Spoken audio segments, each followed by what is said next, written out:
Article 7. Diet and Nutrition for Clear, Glowing Skin 1. Why what you eat shows on your skin. Your skin is the largest organ of your body, and also one of the most honest. Every bite you take affects its elasticity, clarity, and ability to heal. Unlike creams that work from the outside, nutrition fuels your skin from within. When your diet is balanced with vitamins, minerals, and hydration, the difference is visible. Fewer breakouts, brighter tone, and a natural glow. Your skin is a mirror of your gut, and your habits point to. The gut-skin connection inside your intestines lives a vast ecosystem of bacteria called the microbiome. When balanced, it controls inflammation and absorbs nutrients efficiently. But a diet high in sugar, alcohol, and processed food throws this balance off, leading to acne, rosacea, or eczema.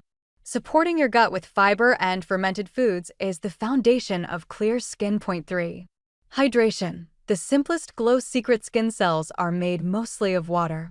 Dehydration causes tightness, flakiness, and dullness. Drink 2 to 3 liters of water daily and add hydrating foods like cucumber, watermelon, and oranges.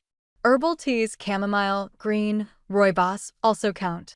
Caffeine and alcohol do the opposite. They dehydrate. Point 4. Essential macronutrients for skin health. Your skin thrives on a balance of protein, healthy fats, and complex carbohydrates. Protein supplies amino acids to build collagen and elastin. Healthy fats, omega-3 and 6, keep the barrier supple. Complex carbs, grains, vegetables, provide steady energy without insulin spikes. Crash diets deprive skin of these essentials and can lead to dryness and premature aging. Point 5. Vitamins that make a visible difference. Vitamin A controls oil production, speeds healing. Found in carrots, spinach, eggs. Vitamin C boosts collagen and fades dark spots. Citrus, kiwi, broccoli. Vitamin E, antioxidant that protects from UV damage. Nuts and avocados. Vitamin B complex keeps skin moist and reduces redness. Whole grains and bananas. Point 6. Minerals for strength and clarity. Zinc, anti-inflammatory, reduces acne. Pumpkin seeds, lentils, seafood. Selenium, fights free radicals. Brazil nuts and brown rice. Iron, prevents pale, dull skin. Spinach, red meat, beans. Copper, supports melanin production for even tone. Point 7. Omega fatty acids, the beauty oils within omega-3s, EPA and DHA, from salmon, chia, flaxseed, and walnuts reduce inflammation and dryness. They improve acne, eczema, and psoriasis by keeping the barrier resilient. Aim for 2 servings of fatty fish weekly or take a high-quality fish oil supplement. Point 8. Antioxidants. Your natural sunblock antioxidants neutralize free radicals that cause wrinkles and pigmentation. Colorful plants contain the most: berries, pomegranate, kale, tomatoes, green tea, and dark chocolate, 70% plus cocoa. Think rainbow on your plate. The more color, the more protection. Point 9. Probiotics and prebiotics. Probiotics, yogurt, kefir, kimchi, miso, introduce good bacteria. Prebiotics, oats, garlic, onion, banana, feed them. Together they balance the gut and reduce systemic inflammation that shows up as acne or rosacea. Point 10. Foods that trigger breakouts. Dairy, especially skim milk, may stimulate insulin-like growth factors. Sugar and white bread cause blood sugar spikes and inflammation. Processed meat and fried foods oxidize oils in your skin. Excess iodine, salt, seaweed may trigger acne for some people. Point 11. The anti-inflammatory plate. Build every meal around these 4 elements: a source of lean protein, healthy fats, avocado or olive oil, fiber-rich carbs, quinoa, sweet potato, half a plate of vegetables in varied colors. Add spices like turmeric and ginger. They are powerful anti-inflammatories. Point 12. Breakfast ideas for radiant skin. Oatmeal with berries, chia seeds, and almonds. Avocado toast on whole grain bread with a soft-boiled egg. Smoothie with spinach, banana, flaxseed, and yogurt. Morning meals set your glucose balance for the day, and that controls oil and hormone levels. Point 13. Lunch that heals. Combine lean protein, chicken, tofu, salmon, with a big portion of greens and a complex carb like brown rice or quinoa. Add a squeeze of lemon, Its vitamin C aids iron absorption and collagen production. 14. Dinner that regenerates night is when your skin repairs itself. Choose foods rich in tryptophan, turkey, pumpkin seeds, to promote sleep and melatonin. Pair with steamed vegetables and a drizzle of olive oil to deliver fat-soluble vitamins. 15. Smart snacking: snack on carrots, nuts, edamame, or a piece of fruit instead of chips. Your skin doesn't need refined salt and saturated fat, it needs steady energy and nutrients. 16. Supplements that support skin health. While food should come first, some supplements can help fill gaps. Collagen peptides improve elasticity and hydration. Zinc gluconate for acne control. Vitamin D regulates cell turnover and immunity. Evening primrose oil balances hormones. Consult a doctor before adding anything new. More is not always better. 17. The role of detoxification: the liver and kidneys naturally detoxify your body. They just need support. Eat beets, garlic, onion, and leafy greens to boost detox enzymes. Avoid juice cleanses that starve you of protein. They often harm more than help. 18. Balancing blood sugar for balanced skin: high glycemic swings trigger insulin and IGF-1, which stimulates sebum and inflammation. Eat smaller meals every 4 hours, combine protein with carbs, and favor low GI foods like lentils and brown rice. Stable sugar equals stable skin. 19. Hydrating from within: infused water ideas. Add slices of lemon, mint, cucumber, or berries to your water to make hydration exciting. These natural infusions deliver trace vitamins and make you crave more water throughout the day. 20. Lifestyle synergy: sleep, exercise, stress. Nutrition doesn't work alone. Pair it with sleep, 7 to 8 hours for cell renewal. Exercise improves circulation and oxygen flow to skin. Stress management: cortisol spikes can undo your diet's benefits.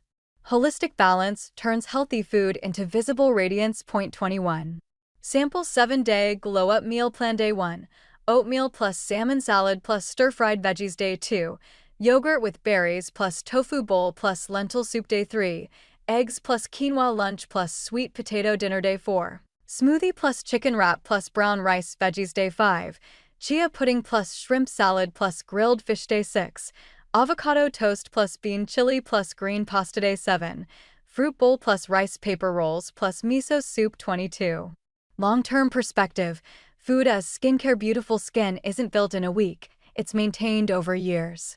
Your daily choices, every glass of water, every meal with color and balance, add up. There's no cream that can replace nutrient-rich blood and a calm gut. Think of your diet as your first and most powerful skincare routine. Article 8. The Science of Exfoliation: AHAs versus BHAs versus PHAs == 1. Why exfoliation is the secret to radiant skin. If you could choose just one skincare step that instantly improves texture, brightness, and clarity, it's exfoliation. Our skin renews itself naturally every 28 days, but this process slows with age, stress, and pollution. Dead cells accumulate, clogging pores and making skin dull. Exfoliation removes that barrier, revealing fresh, smooth skin beneath, but not all exfoliation is created equal. The secret is understanding which method, AHA, BHA, or PHA, your skin truly needs. 2. The two families of exfoliation. Physical versus chemical exfoliation means removing old skin. There are two main methods: physical exfoliation, scrubbing with particles or brushes; chemical exfoliation, using acids or enzymes to dissolve dead cells. While physical scrubs can feel satisfying, they often cause micro-tears, especially on acne-prone or sensitive skin. Chemical exfoliation, on the other hand, works evenly, deeper, and safer if done correctly. 3. How chemical exfoliation works: our skin surface is held together by a glue of dead cells and lipids. Acids loosen this glue by breaking down bonds between old cells, allowing new ones to surface. This not only refines texture, but also helps other skincare products absorb better. Think of exfoliation as clearing the road before applying any treatment vehicles. 4. Meet the trio: AHAs, BHAs and PHAs chemical exfoliants come mainly in three families: AHA, alpha hydroxy acids, water-soluble, surface brighteners. BHA, beta hydroxy acids, oil-soluble, pore purifiers. PHA, polyhydroxy acids, gentle hydrators for sensitive skin. Each one targets a different skin concern, and choosing the right one can transform your routine. 5. AHAs. The surface polishers. AHAs dissolve the glue that binds dull cells to the top layer. They're ideal for dry, sun-damaged, or uneven skin. Common types include glycolic acid, the smallest molecule, penetrates deeply, best for rough texture; lactic acid, derived from milk, gentler and hydrating; mandelic acid, larger molecule, slow absorbing, perfect for sensitive or darker skin tones. Use at night, starting with 5 to 8% and gradually increasing if tolerated. 6. The benefits of AHAs: smooth, uneven texture and fine lines, fade pigmentation and acne marks, stimulate collagen production, enhance skin luminosity almost instantly. They're like a mini facial peel at home, but they require sunscreen daily. 7. BHAs. The deep cleaning warriors. BHAs are oil-soluble, meaning they penetrate inside pores to dissolve sebum and dead cells, ideal for oily, acne-prone skin. The most common is salicylic acid, derived from willow bark. It's anti-inflammatory and antibacterial, helping clear blackheads, whiteheads, and prevent future breakouts. 8. The benefits of BHAs: unclog pores and prevent acne, reduce redness and inflammation, improve shine control for oily skin, minimize blackheads with regular use. They're the best skin decongestant you can have in your cabinet. 9. PHAs. The gentle innovators. PHAs are the newest generation of exfoliating acids: gluconolactone, lactobionic acid, and galactose. They have larger molecules than AHAs, so they work slower and stay on the skin's surface. That means less irritation, more hydration. Perfect for sensitive, rosacea, or post-treatment skin. 10. Article 9. Adult acne in men and women. Different causes. Different solutions. == 1. When acne doesn't end with teen years. Acne is often thought of as a teenage problem, but millions of adults still battle breakouts well into their 30s, 40s, and even 50s. Adult acne feels different, slower to heal, more inflamed, and often concentrated along the jawline or cheeks. Understanding why adult acne happens and why it differs between men and women is the key to stopping it for good. 2. How adult acne differs from teen acne. Teenage acne usually comes from puberty's hormone surge and fast cell turnover. Adult acne develops from slower renewal, chronic stress, and hormonal fluctuations. In adults, the skin barrier is thinner, so inflammation lasts longer and leaves marks more easily. It's less about dirty skin and more about hormonal and lifestyle imbalance. 3. The four main drivers of adult acne. Adult acne forms when several factors combine. Overactive sebaceous glands produce too much oil. Dead skin cells clog pores. Bacteria, Cutibacterium acnes, multiply. Inflammation triggers swelling and redness. But the trigger behind those steps differs between men and women. 4. Why women experience hormonal fluctuations. Female skin responds to monthly shifts in estrogen and progesterone. Right before menstruation, estrogen drops and testosterone rises, stimulating oil glands. This is why many women get jawline or chin breakouts before their period. Pregnancy, postpartum changes, birth control pills, and menopause can all reshape this pattern. 5. Why men break out differently. Men produce steadier and higher levels of testosterone. That means their oil glands are larger and more active year-round. Shaving adds irritation and ingrown hairs, folliculitis. For men, acne usually appears on the forehead, back, and neck, areas with dense oil glands and friction from collars or helmets. 6. Stress. The hidden hormone cortisol, the stress hormone, spikes with emotional pressure, lack of sleep, and constant deadlines. It stimulates oil production and inflammation just like testosterone does. Many adults see flare-ups during work stress or family conflict. Managing stress is often the missing step in clear skin plans. 7. Diet and modern lifestyle triggers fast food, sugar drinks, and coffee may fuel breakouts by raising insulin and IGF-1 levels. These hormones increase sebum and cell growth inside pores. A diet rich in omega-3s, fiber, and low glycemic carbs can reduce this effect. Add greens and water. Cut sugar and dairy. It's simple but powerful. Point 8. Skincare mistakes. Adults often make. Many adults use harsh teen acne products long after puberty. High-strength benzoyl peroxide and alcohol-based cleansers dry the skin and prolong inflammation. Others swing the other way, heavy moisturizers and occlusive makeup that block pores. The goal is balance, gentle cleansing, lightweight hydration, and targeted actives. Point 9. The role of hormones in adult women. Besides the monthly cycle, conditions like PCOS, polycystic ovary syndrome, can disrupt hormones. Too many androgens cause persistent jawline acne, thinning hair, and irregular periods. A doctor can test hormone levels and recommend treatments like spironolactone or birth control pills to regulate balance. Point 10. The role of hormones in adult men. Men rarely have cyclic fluctuations, but testosterone can still spike with gym supplements or anabolic steroids. That's why bodybuilder acne appears on chest and back. Balancing training with rest, hydration, and anti-inflammatory foods keeps the skin clear without sacrificing fitness. Point 11. Understanding barrier damage and inflammation. Adult skin is often weaker from years of sun exposure, pollution, and strong products. When the barrier is compromised, bacteria penetrate easily and cause deep inflammation. Repairing this barrier with ceramides, niacinamide, and gentle hydration is the foundation of any adult acne routine. Point 12.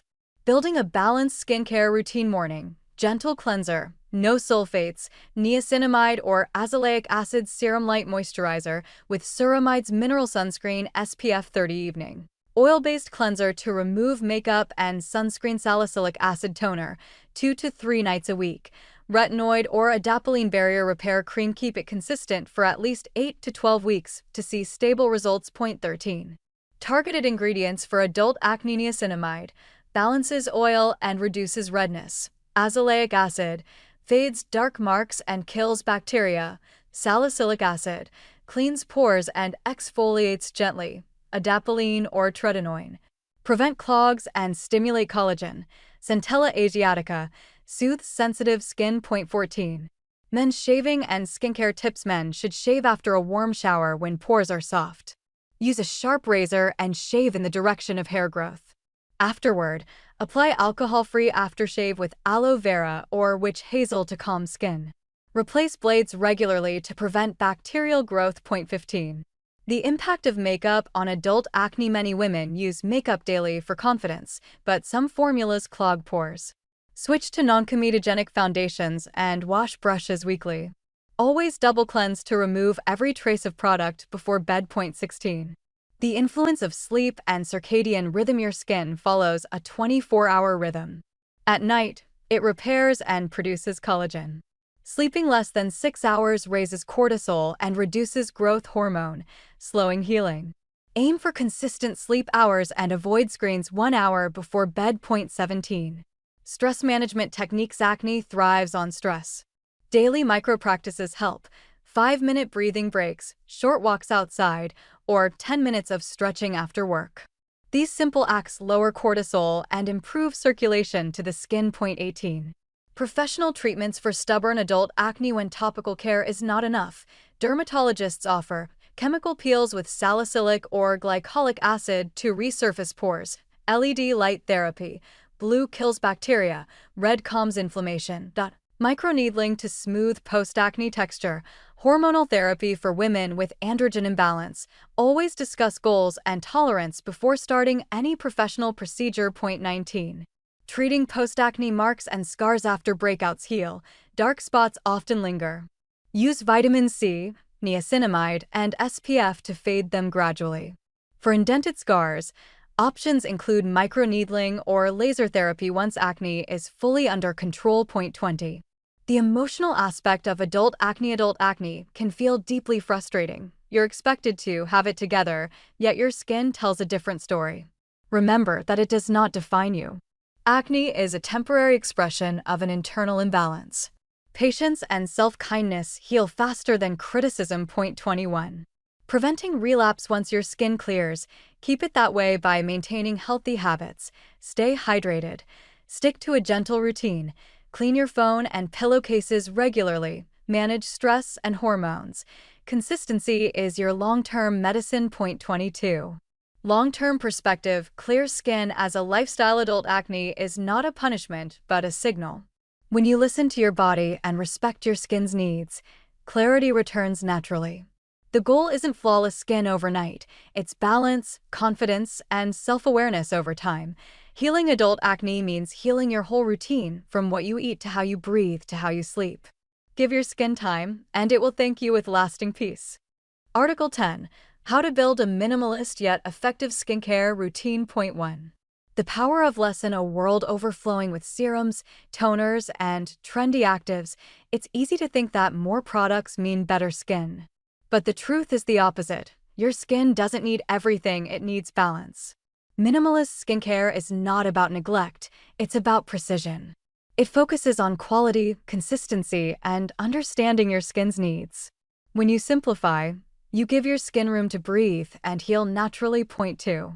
Why overcomplicated routines fail. Many people layer 8 to 10 products, hoping to accelerate results. Instead, they overload the skin, causing irritation, sensitivity, and barrier damage. When too many active ingredients compete, your skin becomes confused, inflamed, red, or flaky. A minimalist routine brings back order, ensuring every step has purpose. Point 3. Understanding what your skin actually needs. All skin types share 3 fundamental needs: cleansing, moisturizing, and protecting. Everything else, exfoliation, actives, treatments, are add-ons. Start with these 3 pillars before expanding. Once your foundation is solid, improvements come naturally. Point 4. Step 1. Know your skin type. Minimalism doesn't mean doing the same thing as everyone else. It means knowing what works for you. Oily skin needs balance, not stripping. Dry skin needs hydration and lipid support.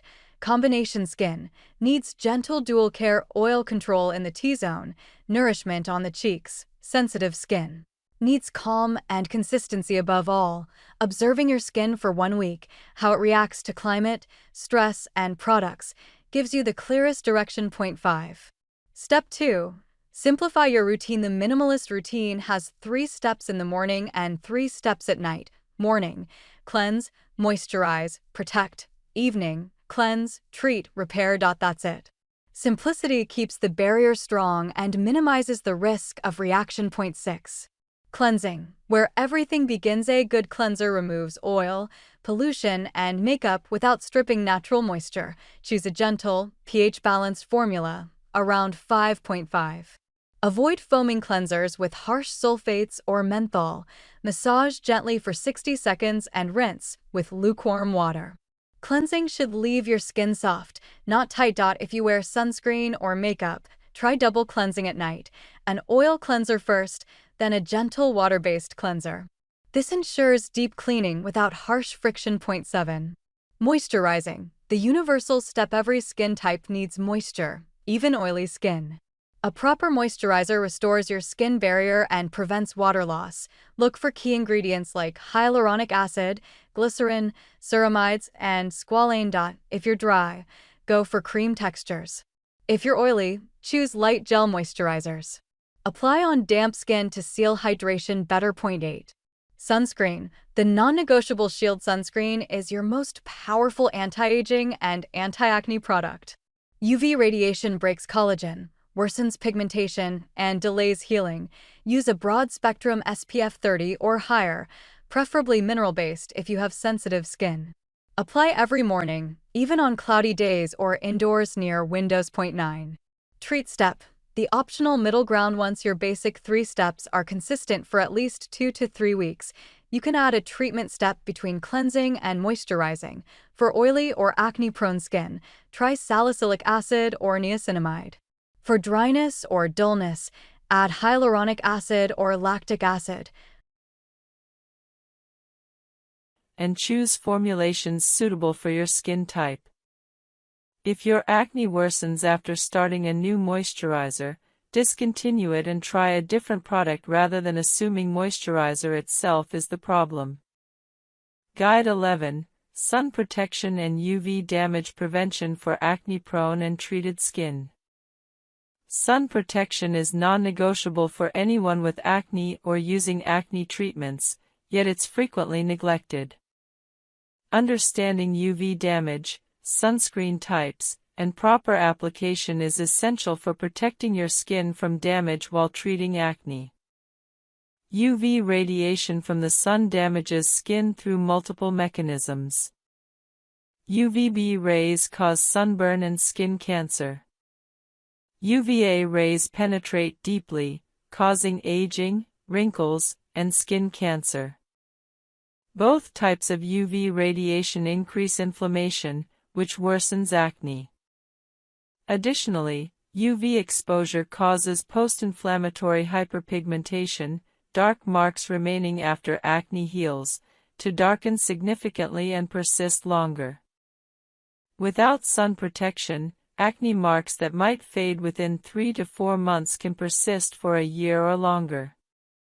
Many acne treatments increase photosensitivity, making skin more susceptible to sun damage.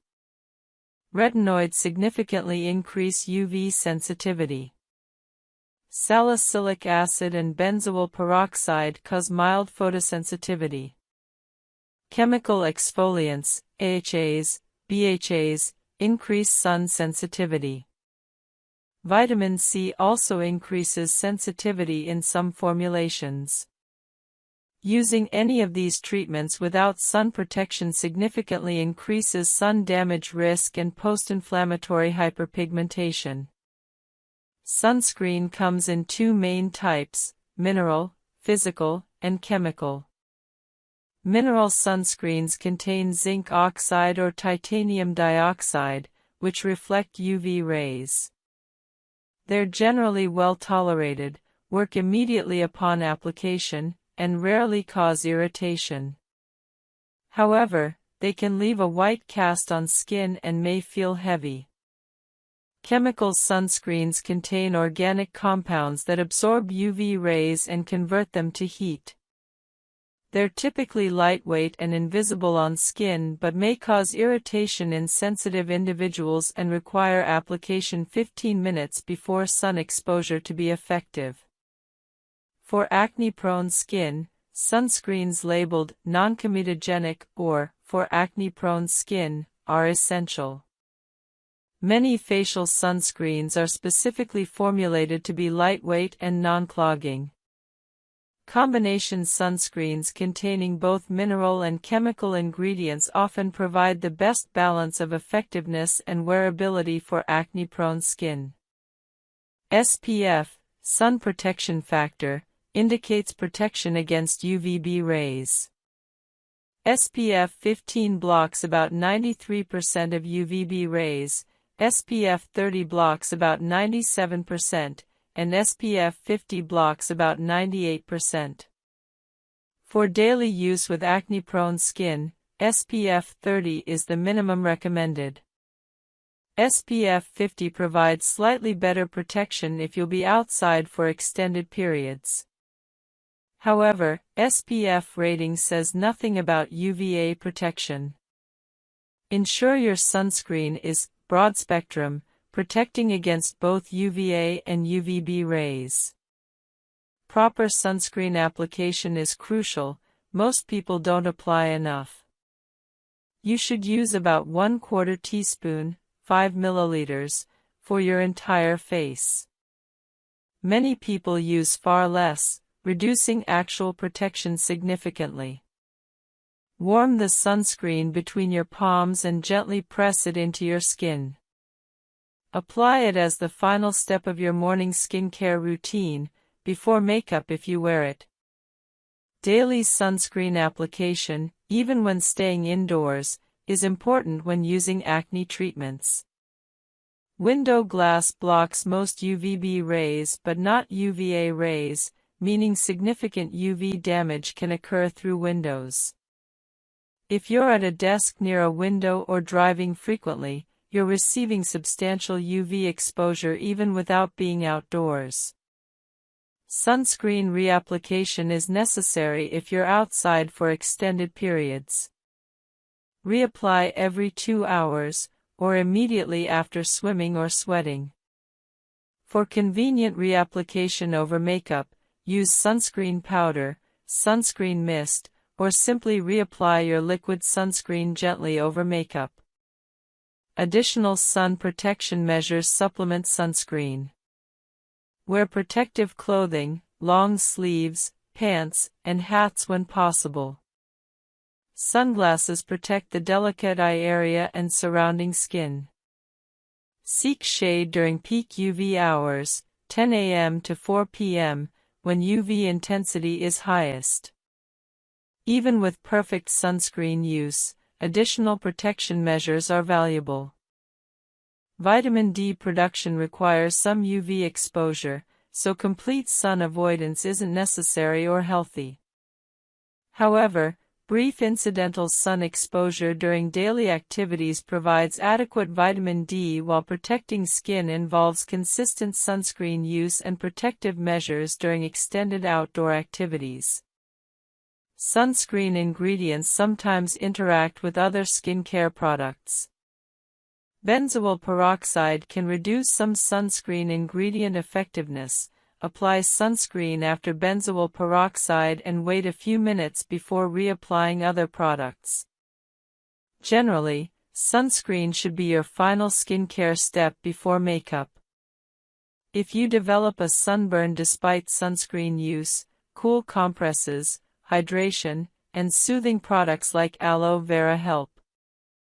Avoid further sun exposure until healed. Severe sunburns are dangerous and should be treated seriously. However, if you're using appropriate sunscreen correctly and minimizing peak sun exposure, severe sunburns should be rare. Guide 12. Treating post-inflammatory hyperpigmentation and acne scarring. After acne heals, two primary complications can persist: post-inflammatory hyperpigmentation, dark marks, and physical scarring. Understanding these conditions and the various treatment approaches available is essential for achieving truly clear skin, not just clear of active acne but also free from acne's lasting marks. Post-inflammatory hyperpigmentation, PIH, appears as flat, dark patches or spots where acne was previously present. These marks result from inflammation triggering excess melanin production in healing skin. PIH is particularly common in individuals with darker skin tones and in areas that received more inflammation or trauma. Unlike active acne, PIH doesn't involve bacteria or require acne-specific treatments. It requires treatments targeting melanin and pigmentation. Understanding PIH timeline is important for realistic expectations. Most PIH gradually fades naturally over 6 to 12 months with consistent sun protection, even without treatment.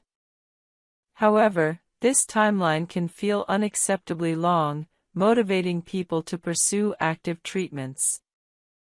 The good news is that numerous treatments significantly accelerate PIH fading. Sunscreen is the foundational PIH treatment. UV exposure directly darkens hyperpigmentation, extending the timeline for natural fading. Using SPF 30+ daily and avoiding sun exposure accelerates PIH resolution dramatically. Some PIH that might take 12 months to fade with poor sun protection might fade within 3 to 4 months with strict sun protection. Vitamin C serums brighten hyperpigmentation and even skin tone.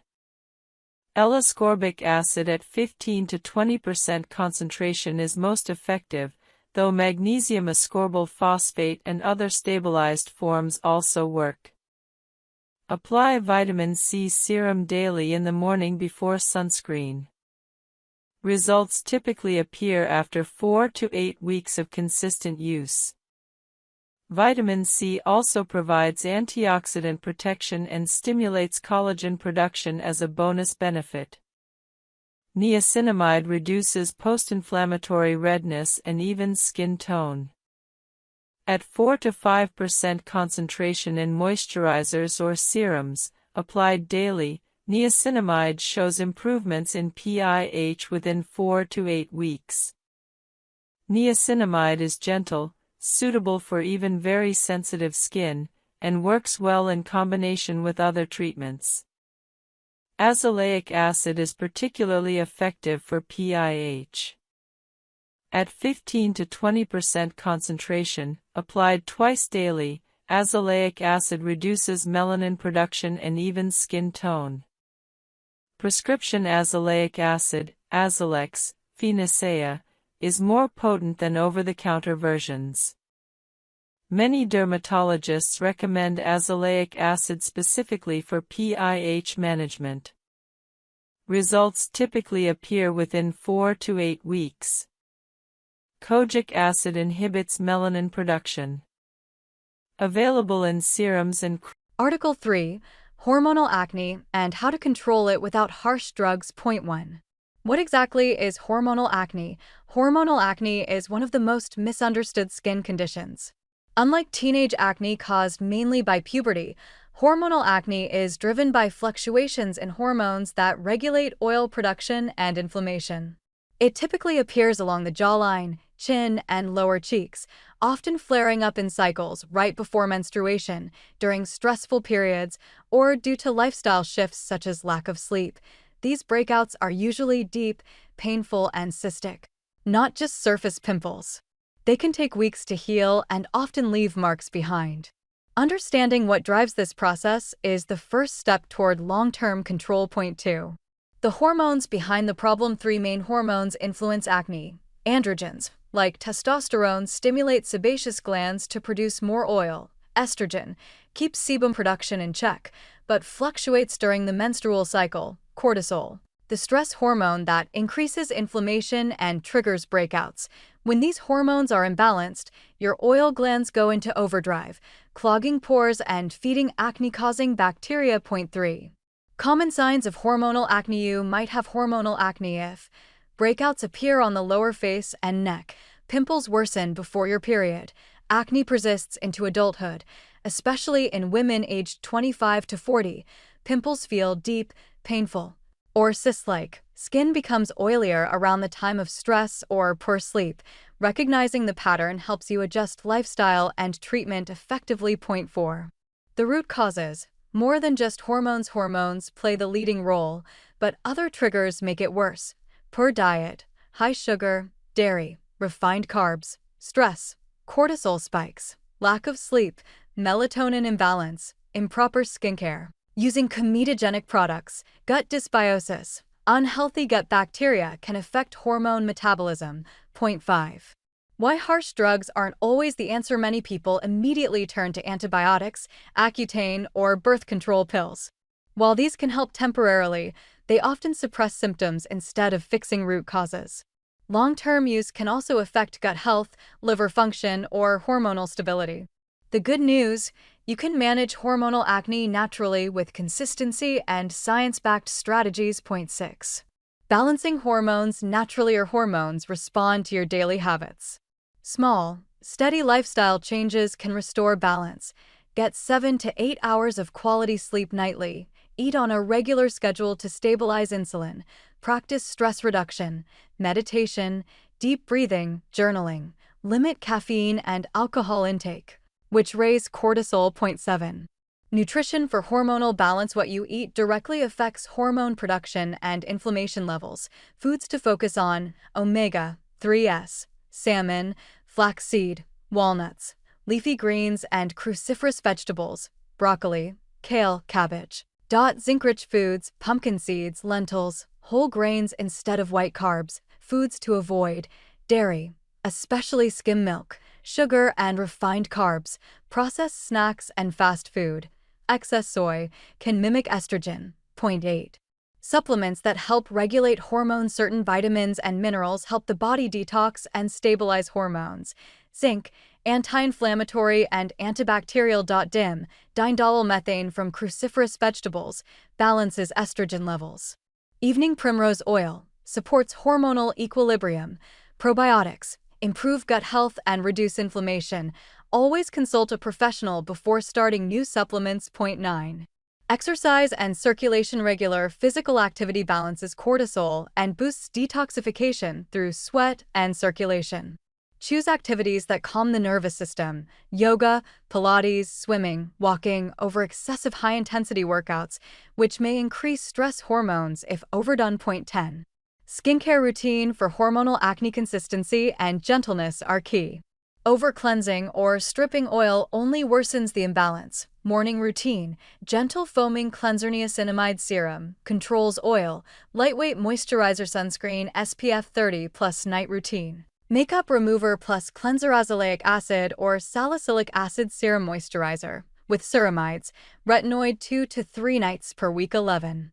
Why azelaic acid is a game-changer. Azelaic acid targets multiple issues: bacteria, hyperpigmentation, and inflammation without irritating sensitive skin. It's perfect for hormonal acne because it helps fade dark spots left by hormonal breakouts. Point 12. The power of retinoids. Retinoids, like adapalene or tretinoin, normalize cell turnover, preventing pores from clogging. They also stimulate collagen, reducing future scarring. Start slow, 2 nights a week, moisturize generously, and always use sunscreen the next morning. Point 13. Herbal and tea remedies. Certain herbs help regulate hormones naturally. Spearmint tea reduces androgen activity. Green tea, antioxidant, anti-inflammatory. Chaseberry, Vitex supports progesterone balance. Drink 1 to 2 cups daily for subtle but cumulative effects. Point 14. The role of gut health. An unhealthy gut can't efficiently metabolize hormones. To restore gut balance, eat fiber-rich foods, oats, legumes, veggies. Add probiotics, yogurt, kimchi, kefir. Avoid artificial sweeteners and processed foods. A healthy gut equals balanced hormones equals clearer skin. Point 15. Managing stress effectively. Stress is often the hidden trigger of hormonal acne. Ways to manage it: practice mindfulness or meditation daily. Do deep breathing exercises before bed. Take short nature walks. Keep a gratitude or mood journal. Reducing cortisol not only helps skin but also improves sleep, digestion, and immunity. Point 16. Understanding the menstrual cycle and skin. Women often experience skin fluctuations throughout their monthly cycle. Follicular phase, days 1 to 13, skin feels balanced, radiant. Ovulation, days 14 to 15, estrogen peaks, glowy skin. Luteal phase, days 16 to 28, progesterone and testosterone rise, more oil, more acne. Adjust skincare intensity based on these phases to stay one step ahead. Point 17. Avoiding product overload. Layering too many active ingredients confuses the skin and disrupts barrier function. Choose 2 to 3 core actives, e.g., salicylic acid, niacinamide, retinol, and stick with them for at least 6 weeks before evaluating progress. Point 18. Professional treatments that work. If natural care isn't enough, consider professional options: chemical peels, glycolic or salicylic, for clogged pores. LED light therapy, blue light kills bacteria, red light reduces inflammation. Microneedling to smooth texture and scars, laser therapy for stubborn hormonal cysts. Point 19. The emotional side of hormonal acne. Cystic breakouts can seriously impact self-esteem. Remember, this is a biological process, not a personal flaw.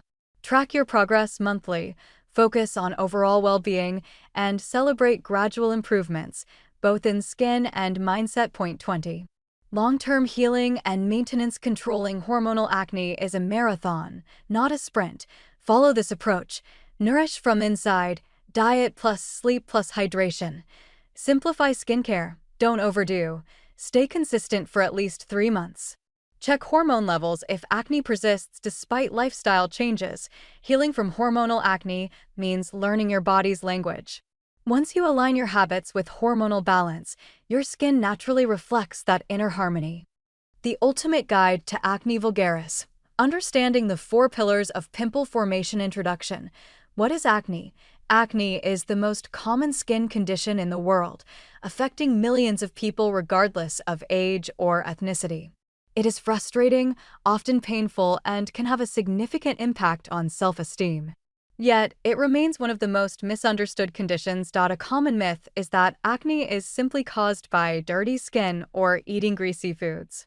This is false. Acne is a complex inflammatory disease of the skin's pilosebaceous unit, the hair follicle, and its attached sebaceous oil gland. It is not an infection you can catch, nor is it a sign of poor hygiene. To truly understand how to treat acne, you must first understand why it happens.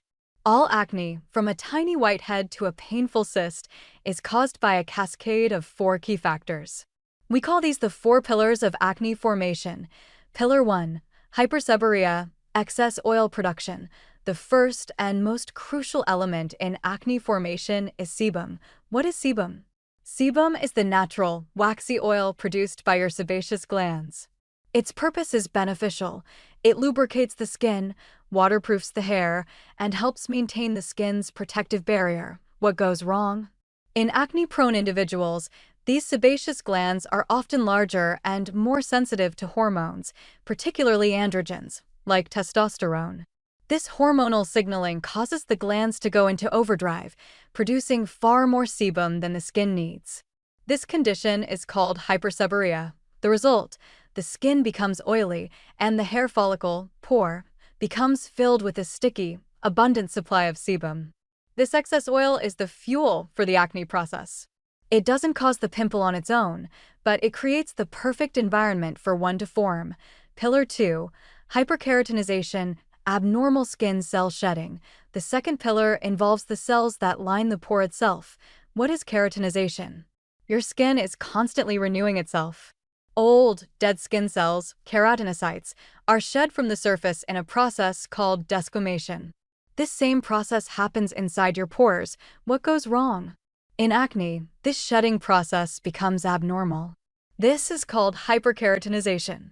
Instead of shedding neatly and being expelled from the pore, the dead skin cells become sticky. They clump together and fail to separate. The result: these sticky dead skin cells mix with the excess sebum from pillar 1 inside the pore. Together, they form a dense, hardened plug. This plug, invisible to the naked eye, is the seed of all acne lesions. It is called a microcomedone. Pillar 3. Cutibacterium acnes, bacterial overgrowth. Once the pore is plugged, the third pillar comes into play. What is C. acnes? Cutibacterium acnes, formerly Propionibacterium acnes, is a bacterium that is a normal, harmless resident of almost everyone's skin. It is not something you catch from someone else. What goes wrong? C. acnes is an anaerobic bacterium, meaning it thrives in low-oxygen environments. When the microcomedone, the plug of oil and dead skin, blocks the top of the pore, it seals off the oxygen supply. The result: this plugged pore becomes the perfect home for C. acnes. The bacteria feast on the abundant sebum, its food source, and multiply rapidly. As they feed and multiply, they begin to secrete waste products, including digestive enzymes and inflammatory proteins. Pillar 4. Inflammation, the immune response. The fourth pillar is your body's own defense system, and it's what turns an invisible plug into a visible, angry pimple. What is inflammation? Inflammation is your immune system's natural response to perceived injury or infection. Its goal is to destroy invaders and repair damage. What goes wrong? The waste products from the C. acnes bacteria from pillar 3 are highly irritating. They seep through the wall of the hair follicle and into the surrounding skin tissue, the dermis. Your immune system detects this attack and sounds the alarm. The result: your body launches an inflammatory cascade. It sends white blood cells and inflammatory chemicals to the site to fight the bacteria and contain the breach. This battle is what you see and feel: redness, erythema caused by increased blood flow to the area, swelling, edema caused by fluid leaking into the tissue, pus, a collection of dead white blood cells, dead bacteria, and cellular debris, pain, Caused by the pressure of the swelling on nerve endings. How the pillars create different types of acne. The interaction of these four pillars explains why we see different kinds of pimples. Microcomedone. The start pillars 1 plus 2. An invisible plug of oil and dead skin. Whitehead. Closed comedo. The plug remains trapped under the skin's surface. It's a non-inflamed bump. Blackhead. Open comedo. The plug is open to the air. The oil and debris inside oxidize, react with oxygen, and turn dark brown or black. This is not dirt. Steroid injections are highly effective for cystic acne. Preparation is important. Before applying any spot treatment, cleanse the area thoroughly to remove makeup, dirt, and oil. Pat the area dry completely. Applying spot treatments to damp skin reduces effectiveness and increases irritation. Wait a full 2 to 3 minutes after cleansing to ensure complete dryness. When applying spot treatment, use a clean applicator. Never apply with your finger as this spreads bacteria. Cotton swabs, disposable applicators, or sterile tools are appropriate. Apply a small amount directly to the pimple, covering just the lesion itself and a tiny bit of surrounding skin. Using too much spot treatment wastes product and irritates surrounding healthy skin. Spot treatment frequency depends on the product and your skin's tolerance. Salicylic acid spot treatments can typically be used twice daily, morning and evening, if your skin tolerates it.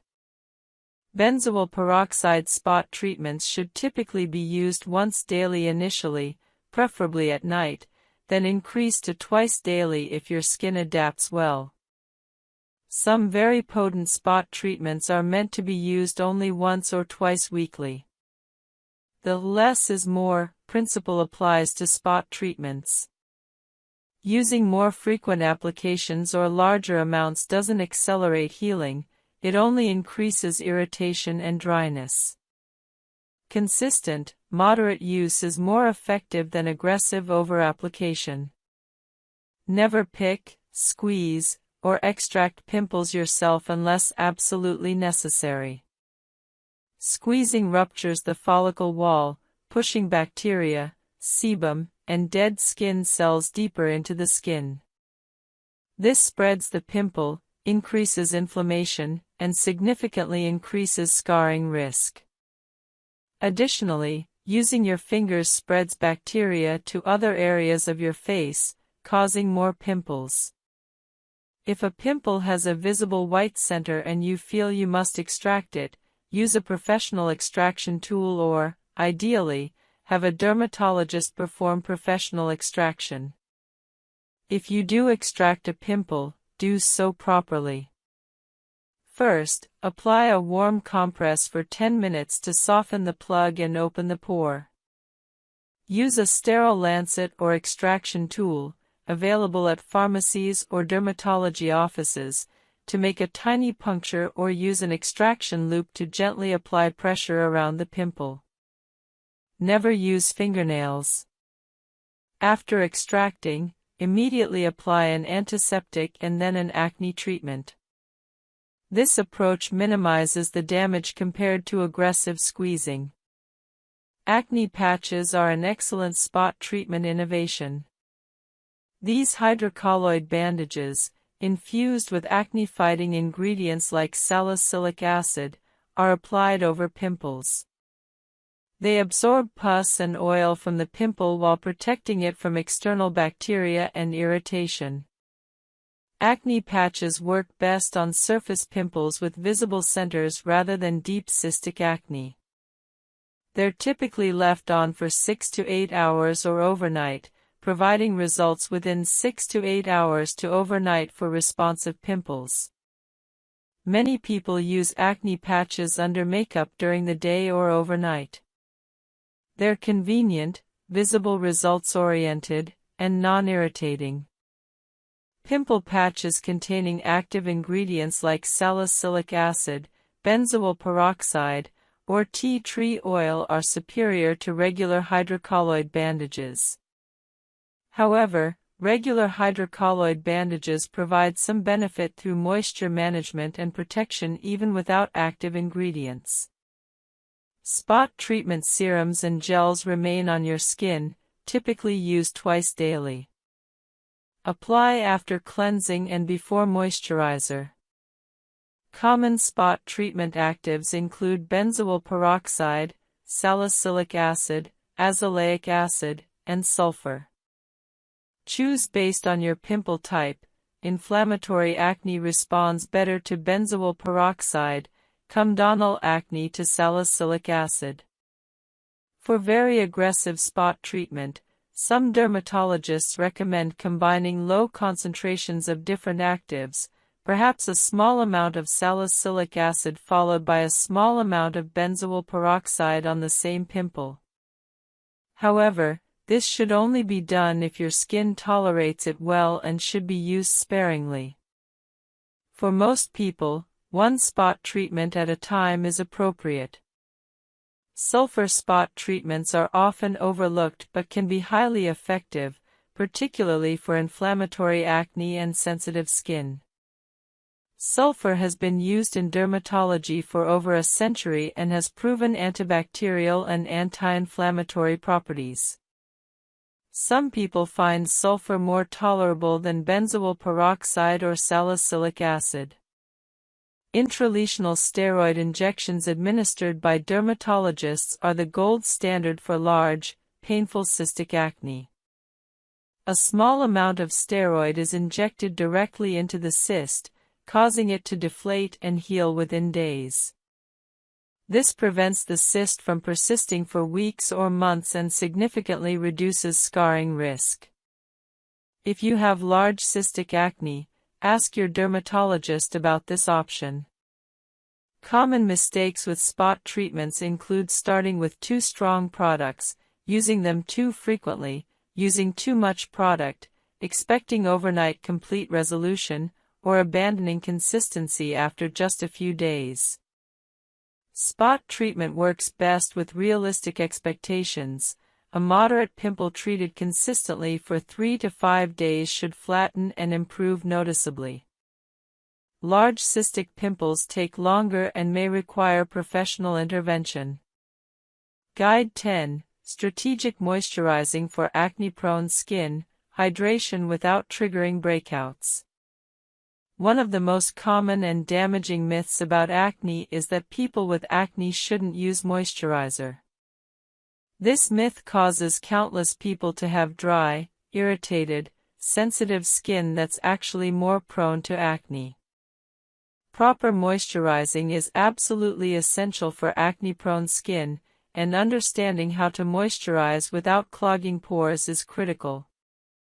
The reality is that acne-prone skin, especially if you're using acne treatments, desperately needs moisturizer.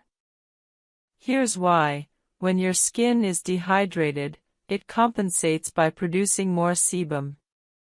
This excess sebum actually worsens acne. Additionally, most acne treatments, salicylic acid, benzoyl peroxide, retinoids, cause dryness and irritation. Using moisturizer counteracts these side effects, allowing you to continue treatments without excessive discomfort. Finally, properly hydrated skin has a stronger barrier function, which improves overall skin health and actually reduces acne. The key to moisturizing acne-prone skin is selecting appropriate products. Look for moisturizers specifically formulated as non-comedogenic, meaning they don't clog pores or trigger acne. The ingredients matter significantly.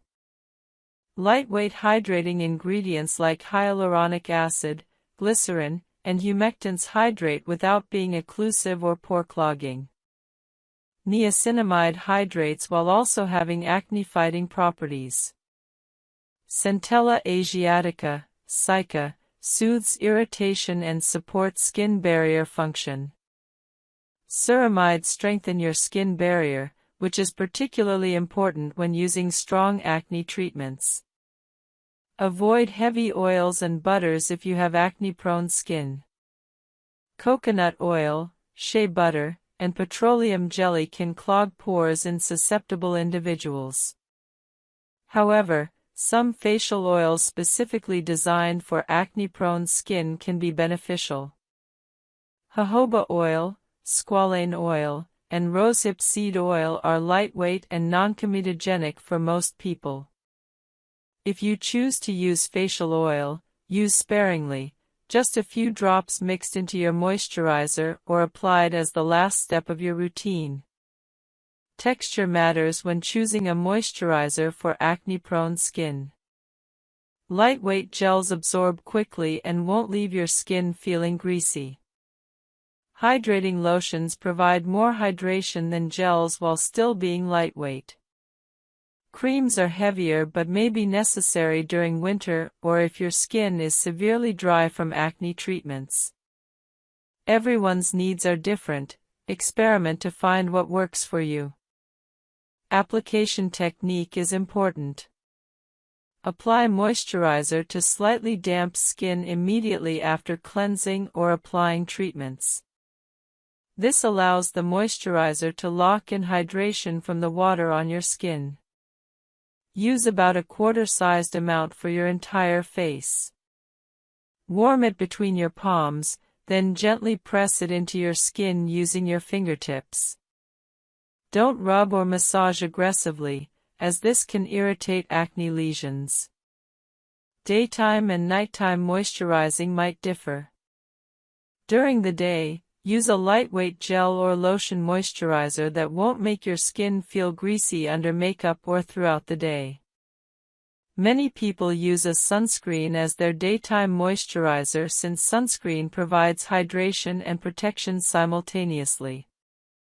At night, you can use a slightly richer moisturizer if desired, though many people use the same moisturizer day and night. If your skin is very dry from acne treatments, you might use the layering or sandwich method. Apply your treatment, retinoid, benzoyl peroxide, salicylic acid, wait 20 minutes, apply moisturizer, wait a few minutes, then apply another thin layer of moisturizer. This significantly reduces irritation and dryness while maintaining treatment efficacy. In winter or dry climates, increase moisturizing frequency or richness. You might apply moisturizer twice daily or use a richer nighttime formula. Some people add a facial oil, just a few drops, over their moisturizer for extra hydration during very dry periods. In summer or humid climates, you might reduce moisturizer richness, using only a lightweight gel. If your skin is extremely oily and acne-prone, you might feel you don't need moisturizer. However, most very oily skin is actually dehydrated. The skin is overproducing oil to compensate for internal dehydration. Using a lightweight hydrating moisturizer often actually reduces oil production by satisfying your skin's hydration needs. Sunscreen functions as both protection and moisturizer. Many quality sunscreens for daily use include hydrating ingredients. Use a sunscreen as your daytime moisturizer, applying it after your morning skincare routine and before makeup. Reapply every 2 hours if you'll be in the sun, or use a sunscreen powder for convenient reapplication over makeup. Hydrating masks once or twice weekly provide intense hydration supplementing your regular moisturizer. Sheet masks or cream masks with hydrating ingredients like hyaluronic acid, glycerin, or honey can be applied for 10 to 20 minutes, then removed. This boosts hydration without requiring daily changes to your routine. It's possible to over-moisturize. Applying excessive amounts or using too rich formulas can clog pores and worsen acne. Use appropriate amounts, about quarter-sized for your face, increase to 3 to 4 times weekly. After another 4 weeks, increase to 5 to 6 times weekly. Eventually, many people use retinoids nightly. This gradual progression minimizes irritation and maximizes adaptation. If you experience severe irritation, excessive peeling, or significant discomfort at any point, reduce back to a lower frequency. There's no rush. Building retinoid tolerance over several months is perfectly acceptable. Consistency matters far more than speed. Someone using retinol 2 to 3 times weekly for years will see better results than someone who uses it daily for 2 months then stops. Results from retinoid use appear gradually but are remarkable. After 4 weeks, you might notice smoother texture and reduced comedones. After 8 weeks, reduced acne and early signs of improved skin tone. After 12 weeks, significant acne improvement, smoother texture, and visibly improved skin. After 6 months, improved fine lines, more even skin tone, and dramatically clearer skin. After 1 to 2 years, comprehensive skin improvement including acne prevention, minimal fine lines, even skin tone, and visibly healthier, more resilient skin. Prescription retinoids like tretinoin work faster than over-the-counter retinol. Starting tretinoin at 0.025% and increasing gradually can show acne improvement within 6 to 8 weeks rather than 12 weeks. However, prescription retinoids cause more significant initial irritation, making the starting process more challenging. Many dermatologists recommend beginning with over-the-counter retinol to build tolerance, then switching to prescription retinoids if additional strength is needed. Retinoids are teratogenic, meaning they can cause birth defects if used during pregnancy. Women of childbearing age should use reliable contraception when using retinoids and should discontinue use if planning pregnancy or if pregnancy is suspected. Men can use retinoids without this concern. Common mistakes with retinoids include starting with too high a concentration, using them too frequently initially, applying to damp skin, using them with too many other actives, or discontinuing them during the retinization phase. Starting right requires patience and conservative progression. The reward for proper retinoid use is clear, youthful, healthy skin that continues improving even after years of use. Guide 7. Hormonal acne in women, causes, recognition, and comprehensive medical management. Hormonal acne is a distinct type of acne that affects many women and some men, following predictable patterns related to hormonal fluctuations. Understanding hormonal acne's unique characteristics and treatment approaches is essential for women struggling with acne that doesn't respond adequately to standard topical treatments. Hormonal acne typically appears as deep, cystic lesions, often concentrated around the jawline, chin, and lower face. These lesions are painful, tender to the touch, and located deep within the skin rather than on the surface. They're often described as having no head, meaning they don't develop the white or yellow center that surface pimples have. They can persist for weeks or even months without fully resolving. Unlike typical acne that might be spread across the face, hormonal acne often appears in the same locations repeatedly. The hormonal pattern of acne is highly telling. Many women notice breakouts occur in a predictable pattern related to their menstrual cycle. Breakouts might appear 3 to 5 days before menstruation begins, resolve during menstruation, then reappear in the luteal phase, after ovulation. This cyclical pattern is a clear indicator of hormonal involvement. Some women break out only during specific phases of their cycle, while others experience breakouts throughout the cycle with worsening at predictable times. Hormonal acne results from heightened skin sensitivity to androgens, particularly testosterone and DHT, dihydrotestosterone. These male hormones stimulate sebaceous glands to produce more sebum, even in the presence of normal hormone levels. Additionally, androgens promote follicular hyperkeratinization and may increase colonization of acne-causing bacteria. Women's testosterone levels fluctuate with their menstrual cycle, with higher levels during the luteal phase, explaining the predictable timing of hormonal acne breakouts. Recognizing hormonal acne requires tracking your breakouts. Keep a calendar marking breakout dates and your menstrual cycle dates for 2 to 3 months. If breakouts cluster around specific menstrual cycle phases, hormonal acne is likely. Polycystic ovary syndrome, PCOS, a condition affecting ovulation and hormone regulation, often causes severe hormonal acne. Women with PCOS typically have elevated androgen levels and irregular menstrual cycles. Topical acne treatments alone are often insufficient for hormonal acne.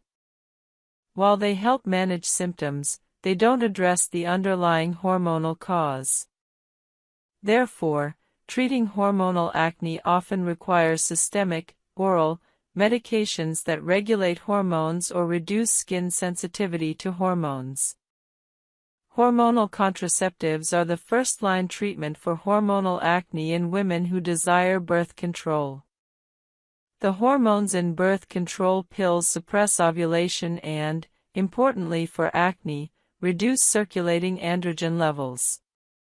Specifically, oral contraceptives increase sex hormone-binding globulin, SHBG, a protein that binds androgens and makes them unavailable to skin cells.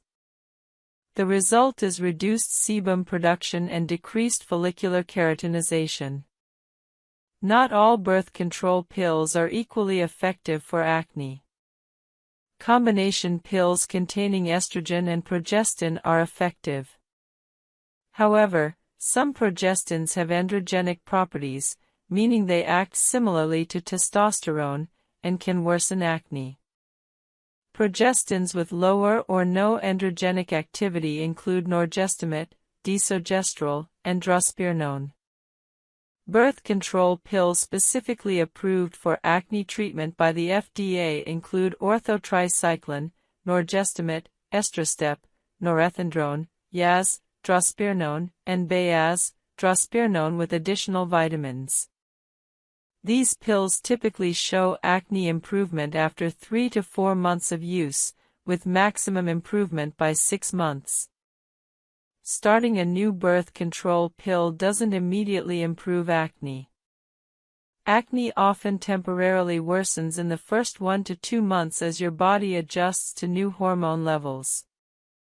This temporary worsening isn't a sign the pill won't work, it's normal. Stick with your chosen pill for at least 3 months before concluding it isn't working.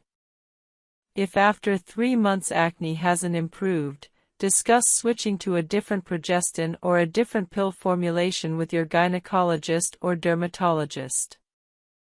Spironolactone is an alternative or complementary treatment for hormonal acne.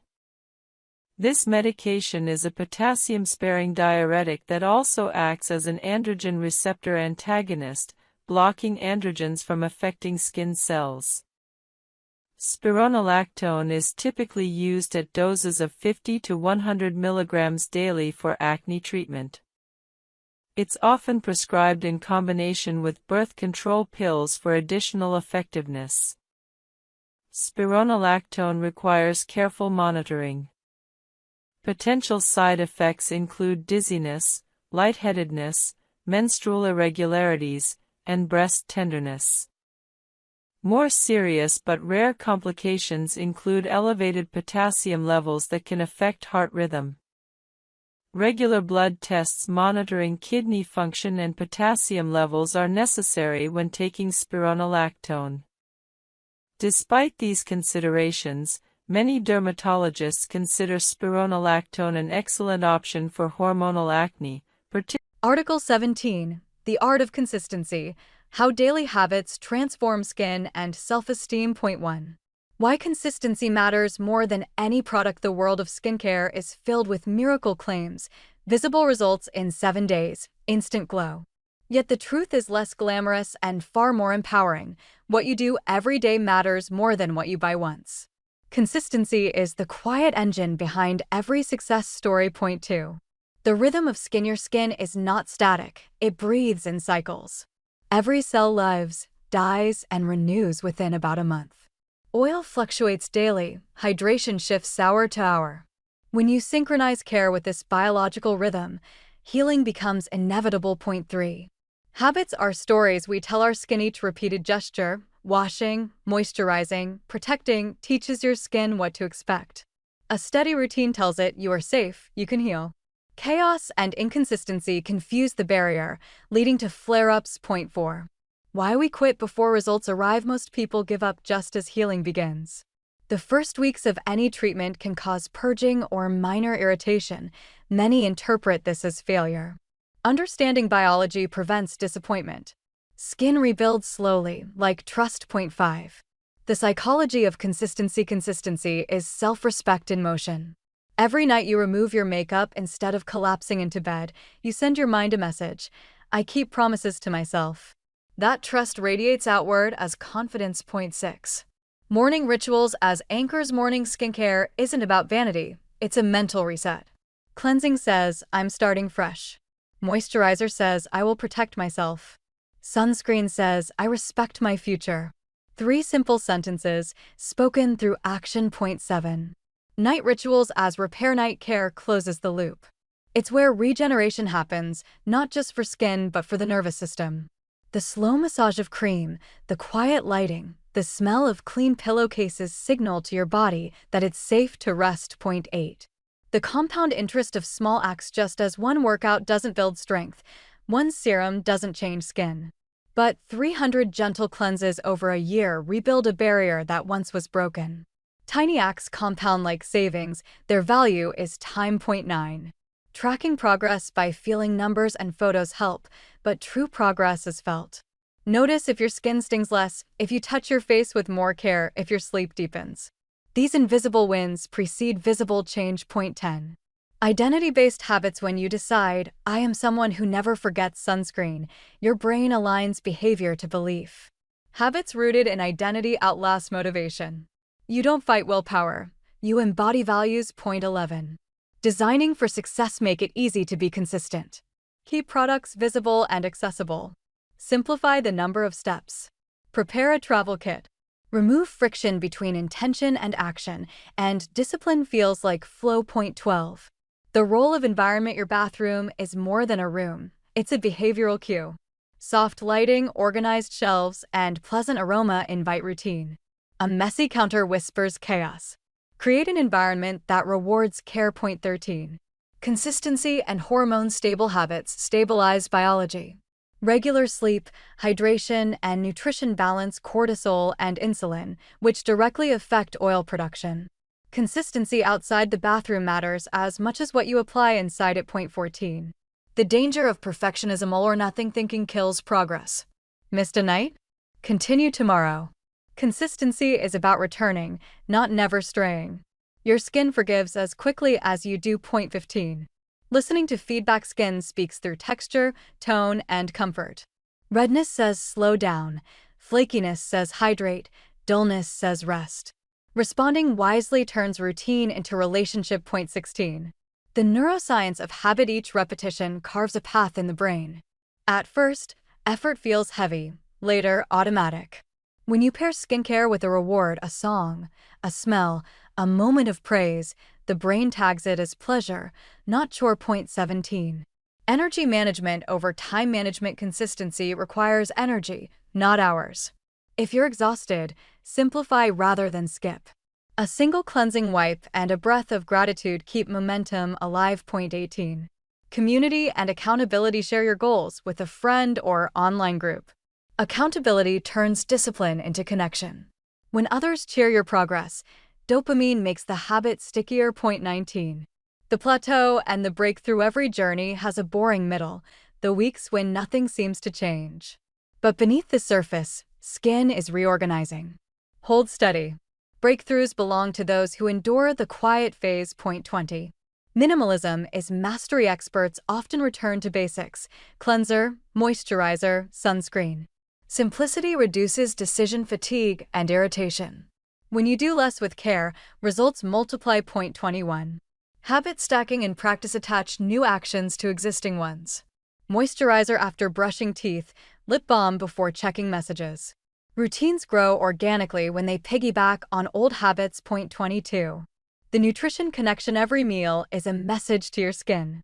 Antioxidants, omega-3 fats, and hydration fuel cell repair. Processed sugar and alcohol undo weeks of effort. Consistency in diet amplifies skincare's power. Point 23.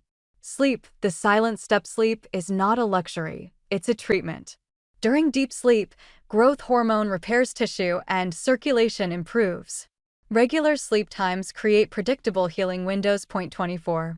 Movement as skincare. Exercise oxygenates skin and moves lymph, reducing puffiness. You don't need intense workouts, a daily walk and stretch routine suffice. Consistency beats intensity. Again. Point 25. Emotional discipline. Emotional consistency matters too. Chronic anger or worry keeps skin in inflammation mode. Journaling, therapy, or mindful breathing lower cortisol, which acts like an internal serum. Point 26. The power of reflection. Every month, pause and observe. What worked? What felt forced?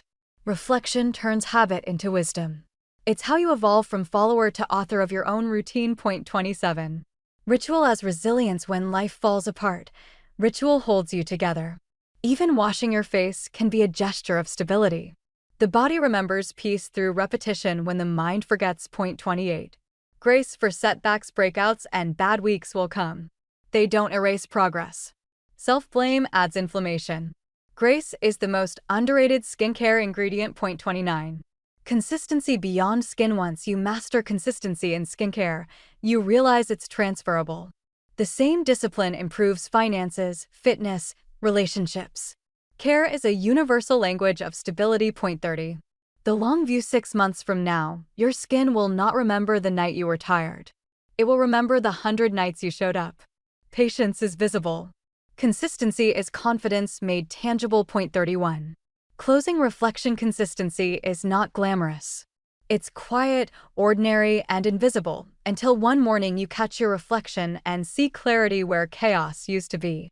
Then you understand, discipline was never about restriction, it was a form of love. Article 18.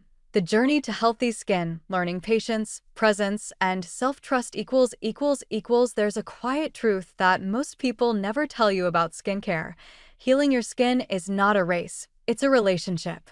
And like all relationships, it needs time, communication, and forgiveness. In an age that measures progress by before and after photos, patience feels outdated, but patience is exactly what your skin has been waiting for. Every cell inside you works on its own rhythm. When you finally slow down enough to move at that rhythm, healing begins. Your skin is not a surface. It's an organ, the largest one you have, and it listens to your emotions more closely than you think. Every spike of stress, every restless night, every small moment of kindness changes it. The language of the skin is subtle: warmth, sensitivity, dryness, color, texture. These are not problems to fix, but signals to read. When you treat your skin like a conversation instead of a project, it starts to trust you again. We've been conditioned to believe that beauty means speed. Fast results, quick fixes, visible glow in 7 days. But the truth is that real skin healing never happens under pressure. Think of how a wound closes slowly, quietly, one layer at a time. If you pick at it, it scars. If you let it be, it rebuilds stronger than before. The same law applies to acne, sensitivity, hyperpigmentation, or aging. You can't rush biology. You can only cooperate with it. There's a difference between control and care. Control says, I need to fix this now. Care says, I'm here for as long as it takes. One creates anxiety, the other builds peace. When you start approaching skincare from a place of support instead of frustration, something beautiful happens. The skin softens, the jaw unclenches, breathing deepens. Healing stops being a goal and becomes a natural side effect of calm. Presence is another forgotten ingredient in skincare. Many people wash their face like they're late for something else. But when you pay attention, the temperature of the water, the weight of your hands, the rhythm of your breath, those 2 minutes of cleansing become meditation. You reconnect with your body through touch. You remind yourself that you exist beyond screens and schedules. This simple awareness nourishes your nervous system, and the nervous system, in turn, nourishes the skin. We often underestimate how much emotion the skin carries. Blushing, sweating, breaking out, paling, all of these are expressions of inner states. When you calm your thoughts, your skin literally changes color and tone. Stress hormones constrict blood vessels and suppress healing. Peace expands circulation and oxygen. So when someone says, "You look radiant today," what they really mean is that your nervous system is finally exhaling. Patience in skincare is hard because we live surrounded by instant feedback. A message arrives in seconds, a meal in minutes, an image in milliseconds. But the body still moves at human speed. The skin takes weeks to respond to change, months to rebuild collagen, years to show the reward of steady care. Accepting that delay is not giving up, it's aligning yourself with the truth of time. Self-trust grows in the same way. You start with small promises. "I'll cleanse gently tonight." You keep them. You add more. "I'll wear sunscreen even when it's cloudy." Over time, those kept promises form evidence, proof that you can depend on yourself. And when you trust yourself, confidence becomes quiet and stable. You no longer panic over one breakout because you know you have the tools and the patience to handle it. Some people treat skincare like punishment. They attack the skin with acids, scrubs, and treatments until it's raw. But the body doesn't respond to punishment, it responds to safety. Your skin doesn't need more aggression, it needs gentleness repeated long enough to rebuild its sense of security. If you could translate biology into language, your skin would say, "I'll open up when I feel safe again." The culture offering significant exfoliating power but requiring experienced use to avoid over-irritation. Professional-grade salicylic acid can be applied at concentrations up to 20 to 30% during chemical peels, but these are only performed in clinical settings and are significantly stronger than over-the-counter products. Salicylic acid products come in numerous formats, each with advantages and disadvantages. Cleansers containing 0.5 to 2% salicylic acid are the gentlest form. You use them daily during your regular cleansing routine, and the short contact time limits irritation while still providing exfoliating benefits. Cleansers are ideal for maintaining clear skin and for beginners new to salicylic acid. Toners or liquid exfoliants contain higher concentrations and are left on the skin, providing more potent exfoliation than cleansers. These are typically applied after cleansing and before other treatments, 2 to 3 times weekly. They provide more dramatic exfoliation than cleansers but also carry more irritation risk. Serums and treatments are concentrated salicylic acid formulations meant to be applied to specific areas or the entire face, typically 2 to 3 times weekly. They're left on the skin and provide significant exfoliation. These are powerful products best used by those with resilient, acne-prone skin who have already adapted to gentler salicylic acid products. Spot treatments apply high concentrations of salicylic acid directly to individual breakouts for targeted treatment. These are excellent for treating isolated pimples without exfoliating your entire face. Starting with salicylic acid requires a conservative approach. If you've never used it before, begin with a 0.5% cleanser or 1% toner used 2 to 3 times weekly. Use it for 2 to 3 weeks, assessing your skin's response. If your skin tolerates it well without excessive irritation, dryness, or sensitivity, you can increase frequency to daily use or switch to a higher concentration product. When applying salicylic acid toners or serums, Use clean fingertips or a cotton pad to apply evenly across your face, focusing on areas prone to acne. Use about a nickel-sized amount for your entire face. Apply to completely dry skin. Applying to damp skin increases irritation.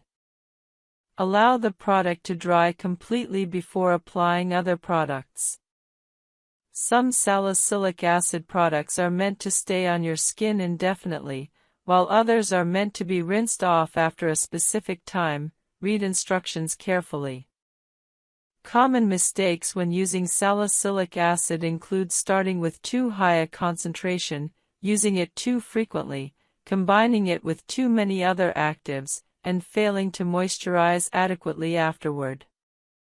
Starting with 2% and using it daily will almost certainly cause excessive irritation, dryness, and peeling. You're much better served starting gently and gradually increasing. Never combine salicylic acid with benzoyl peroxide on the same evening initially. Both are exfoliating actives that can cause significant irritation if used together by someone whose skin isn't accustomed to strong treatments. Once your skin has adapted to each individually, you might combine them cautiously, but build up to this gradually. Salicylic acid makes your skin more sun-sensitive, not severely, but notably. Always use SPF 30+ sunscreen daily when using salicylic acid. This is not optional. Sun exposure can cause post-inflammatory hyperpigmentation in acne-prone skin, and salicylic acid increases this risk. Side effects of salicylic acid are generally mild and resolve with time or reduced usage. Dryness is common, particularly if you're using higher concentrations or frequent applications. Combat dryness by using a good hydrating moisturizer immediately after applying salicylic acid. Mild peeling is normal and actually desirable. It indicates exfoliation is occurring. However, severe peeling suggests you're using too much.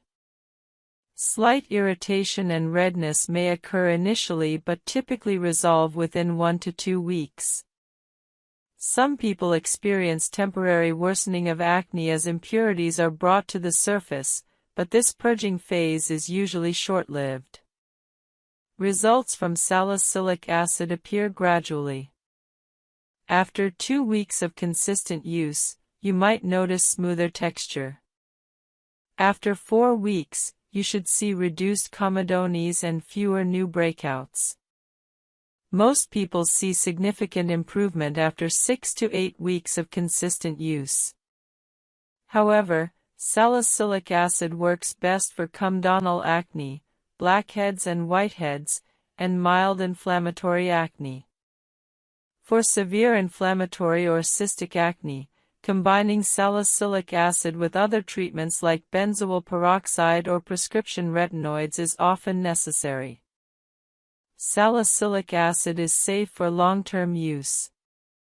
Many people successfully maintain clear skin using salicylic acid indefinitely as their primary exfoliation and treatment method.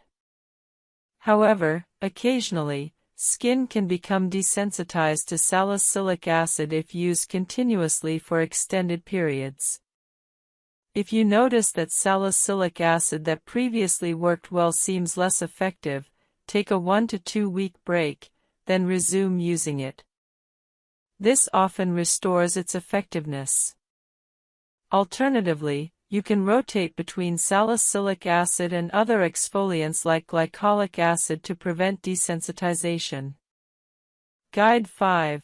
Benzoyl peroxide, Comprehensive Guide to Bacterial Killing and Inflammatory Acne Treatment. Benzoyl peroxide is one of the most effective and widely recommended acne treatments by dermatologists. Unlike salicylic acid, which primarily removes dead skin cells and excess oil, benzoyl peroxide specifically targets the acne-causing bacterium Q.Bacterium acnes. Understanding benzoyl peroxide's mechanism, concentrations, and proper application is crucial for maximizing its effectiveness while minimizing side effects. Benzoyl peroxide works through a unique mechanism. It generates reactive oxygen species that directly kill bacteria.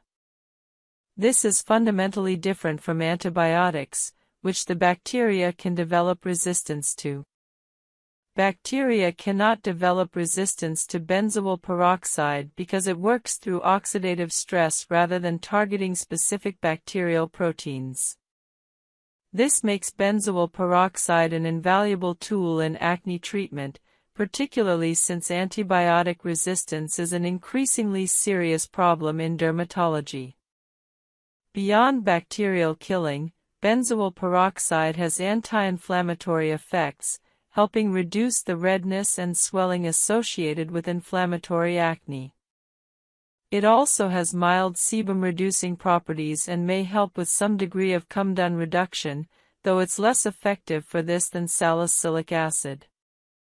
Benzoyl peroxide comes in concentrations ranging from 2.5% to 10%, with some over-the-counter products going up to 10% and prescription-strength versions available at higher concentrations. Interestingly, studies show that 2.5% benzoyl peroxide is roughly equivalent in effectiveness to 10% benzoyl peroxide. The higher concentration doesn't necessarily mean better results, it primarily means more potential for irritation. Therefore, it's prudent to start with 2.5% and only increase concentration if needed. Benzoyl peroxide comes in multiple product formats. Cleansers containing 2.5 to 5% benzoyl peroxide gently incorporate this ingredient into your daily cleansing routine. These are appropriate for maintenance or mild acne. Spot treatments allow you to apply high concentrations directly to individual pimples. Serums or leave-on treatments apply benzoyl peroxide across your entire face and are left on the skin. These can be used daily or as directed. Gels and creams are thicker formulations that may have different absorption characteristics depending on your skin type. Starting with benzoyl peroxide requires similar caution as salicylic acid. If you're new to benzoyl peroxide, begin with a 2.5% product, ideally in a cleanser format or spot treatment, used once daily. Most people find evening application easier than morning application since benzoyl peroxide doesn't require sun protection and can be easily washed off in the morning. After 1 to 2 weeks, assess your skin's tolerance. If you're experiencing mild irritation or dryness but your acne is improving, continue. After 2 to 3 weeks, if your skin tolerates the product well, you can increase frequency to twice daily or increase the concentration to 5%.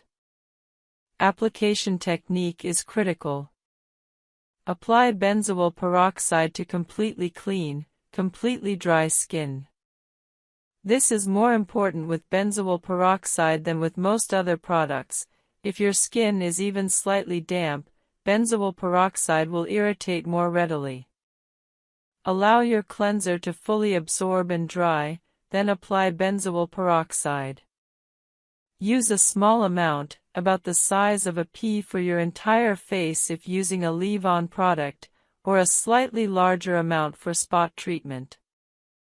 Apply gently, allowing the product to absorb fully before applying other products. Benzoyl peroxide has a particular drawback: it bleaches fabrics and hair. If you apply it to your face, it can bleach your pillowcase, bedding, towels, and hair. Many people apply benzoyl peroxide in the evening and wash it off in the morning with their cleanser to avoid this issue. If you apply it in the morning, be extremely careful not to get it on your hair, eyebrows, or any colored clothing.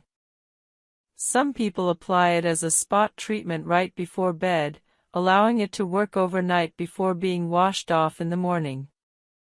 If bleaching is a concern, you might prefer using benzoyl peroxide in a wash-off cleanser format where the contact time is brief.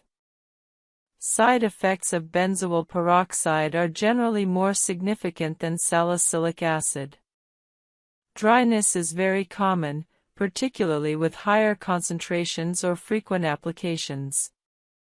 Combat this by using an excellent moisturizer after applying benzoyl peroxide. Some people find that benzoyl peroxide dries their skin excessively even at 2.5% concentration. If this is you, try reducing frequency to every other day or using it only as a spot treatment. 8 plugs that promote acne formation. By removing these cells, exfoliation prevents cum-dun formation and allows treatment products to penetrate more effectively. There are 2 primary exfoliation categories, physical and chemical. Physical exfoliation involves mechanical removal of dead skin cells using abrasive materials like scrubs, brushes, or tools. Chemical exfoliation uses acids or enzymes to dissolve the bonds between dead skin cells, allowing them to shed naturally. For acne-prone skin, chemical exfoliation is superior to physical exfoliation, and here's why. Physical exfoliation, particularly harsh scrubs, can damage acne-prone skin in multiple ways. When you scrub inflamed acne lesions, you irritate them further, increase inflammation, and can rupture the follicle wall, spreading bacteria and sebum deeper into the skin. The mechanical action can also cause micro-tears in your skin barrier, leading to increased sensitivity and irritation. For these reasons, dermatologists typically recommend avoiding physical scrubs if you have acne. Chemical exfoliation is gentler and more effective.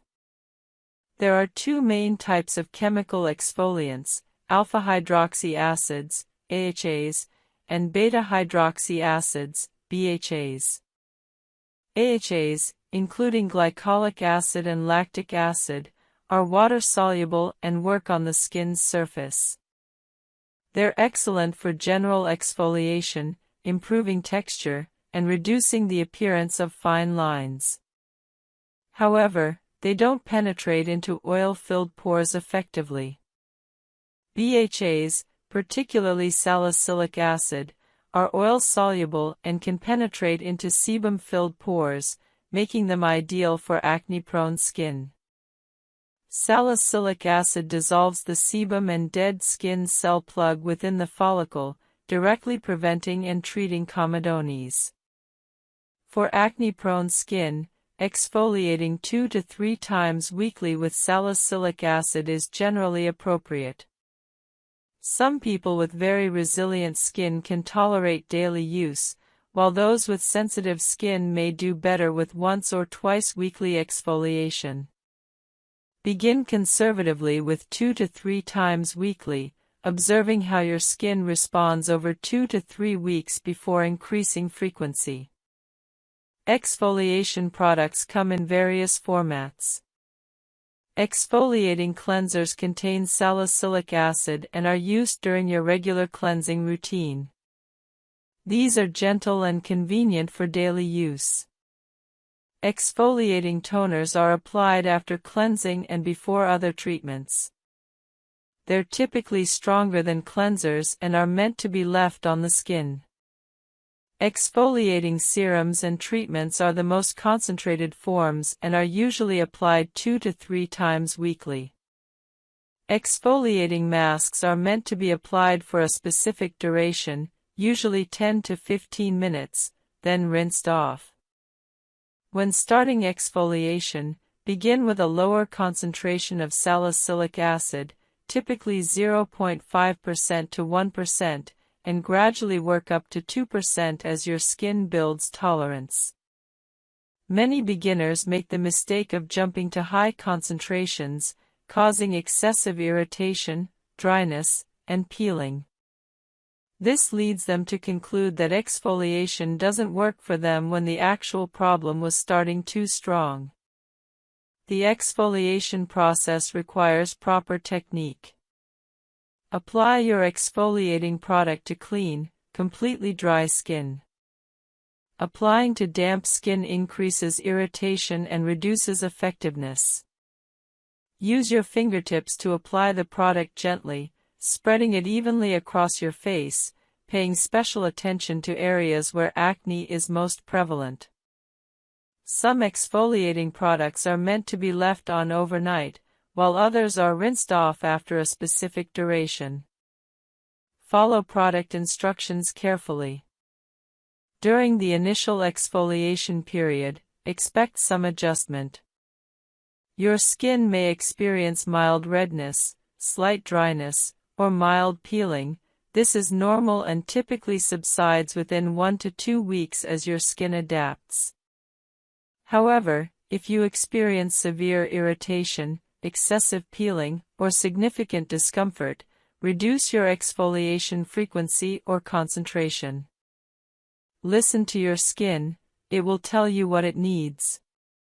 Never combine multiple exfoliating products on the same day, and especially avoid combining exfoliants with other strong actives like retinoids or benzoyl peroxide on the same night initially. This overexfoliation damages your skin barrier, causes excessive irritation, and can actually worsen acne. Once your skin is accustomed to each product individually, you can sometimes combine them, but do so cautiously and only if your skin tolerates it well. Some people experience purging when they begin exfoliation, where acne temporarily worsens as the exfoliant brings impurities to the skin surface. This is generally a positive sign that the product is working, and it usually subsides within 1 to 2 weeks. However, if purging lasts longer than 2 to 3 weeks or becomes unbearable, discontinue the product and consult a dermatologist. After exfoliating, your skin barrier is compromised and needs careful management. Moisturize generously with a product suitable for your skin type. Avoid other potentially irritating ingredients like vitamin C, niacinamide in high concentrations, or peptides on exfoliation days. Stick to basic cleanse, exfoliate, and moisturize. Use sunscreen religiously, as exfoliated skin is more susceptible to UV damage. Seasonal variations affect exfoliation needs. During winter, when skin is naturally drier, you may need to reduce exfoliation frequency. During summer, when skin is oilier and more resilient, you might tolerate more frequent exfoliation. Listen to your skin and adjust accordingly. Results from regular exfoliation appear gradually. After 4 weeks of consistent exfoliation with salicylic acid, you should notice smoother texture, fewer comedones, and generally improved skin clarity. Acne lesions should appear flatter and less inflamed. However, exfoliation is most effective as part of a comprehensive acne treatment plan, not as a standalone solution. Guide 4: Salicylic Acid, the Science, Concentrations, and Complete Application Guide.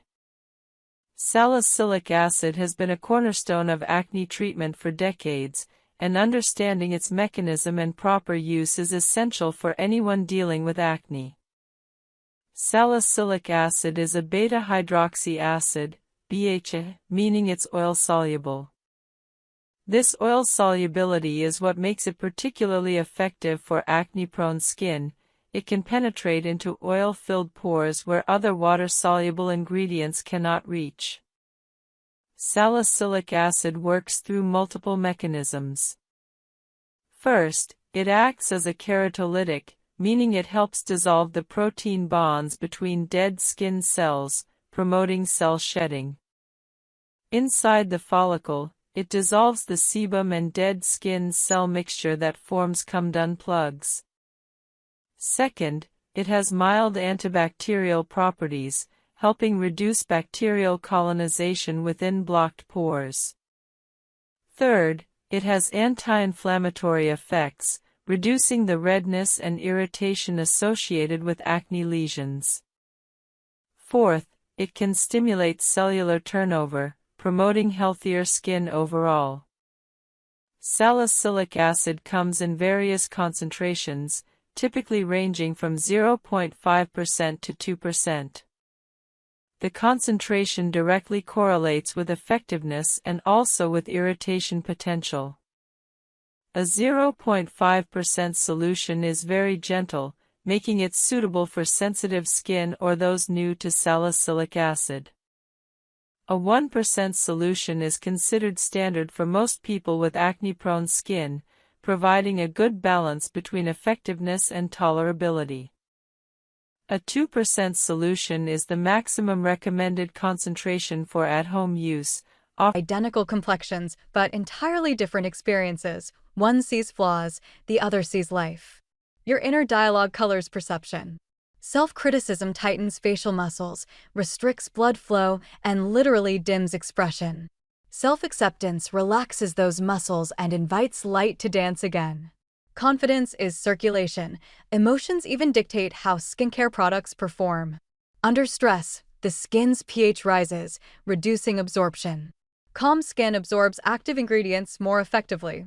That's why routines done mindfully, slowly, kindly, often seem to work better.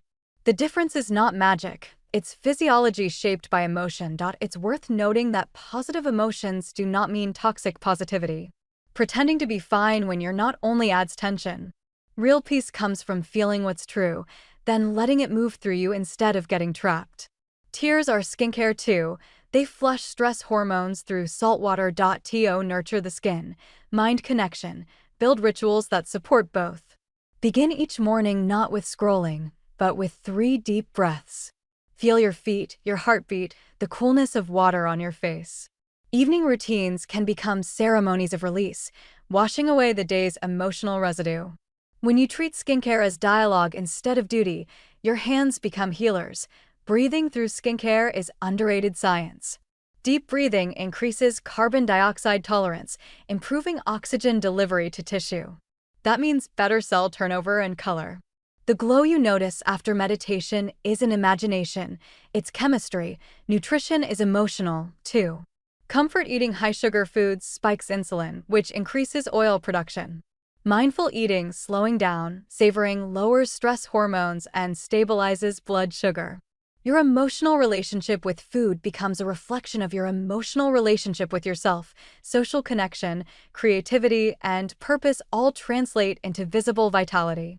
When you're inspired, dopamine rises, energizing microcirculation. That's why passion projects make people look alive. It's not makeup, it's meaning. One practical way to strengthen this link is gratitude. Before applying moisturizer, think of one thing your skin allowed you to experience today: the warmth of sunlight, the brush of fabric, the touch of a loved one. Gratitude shifts the nervous system toward safety, reducing the fight or flight state that drains the complexion.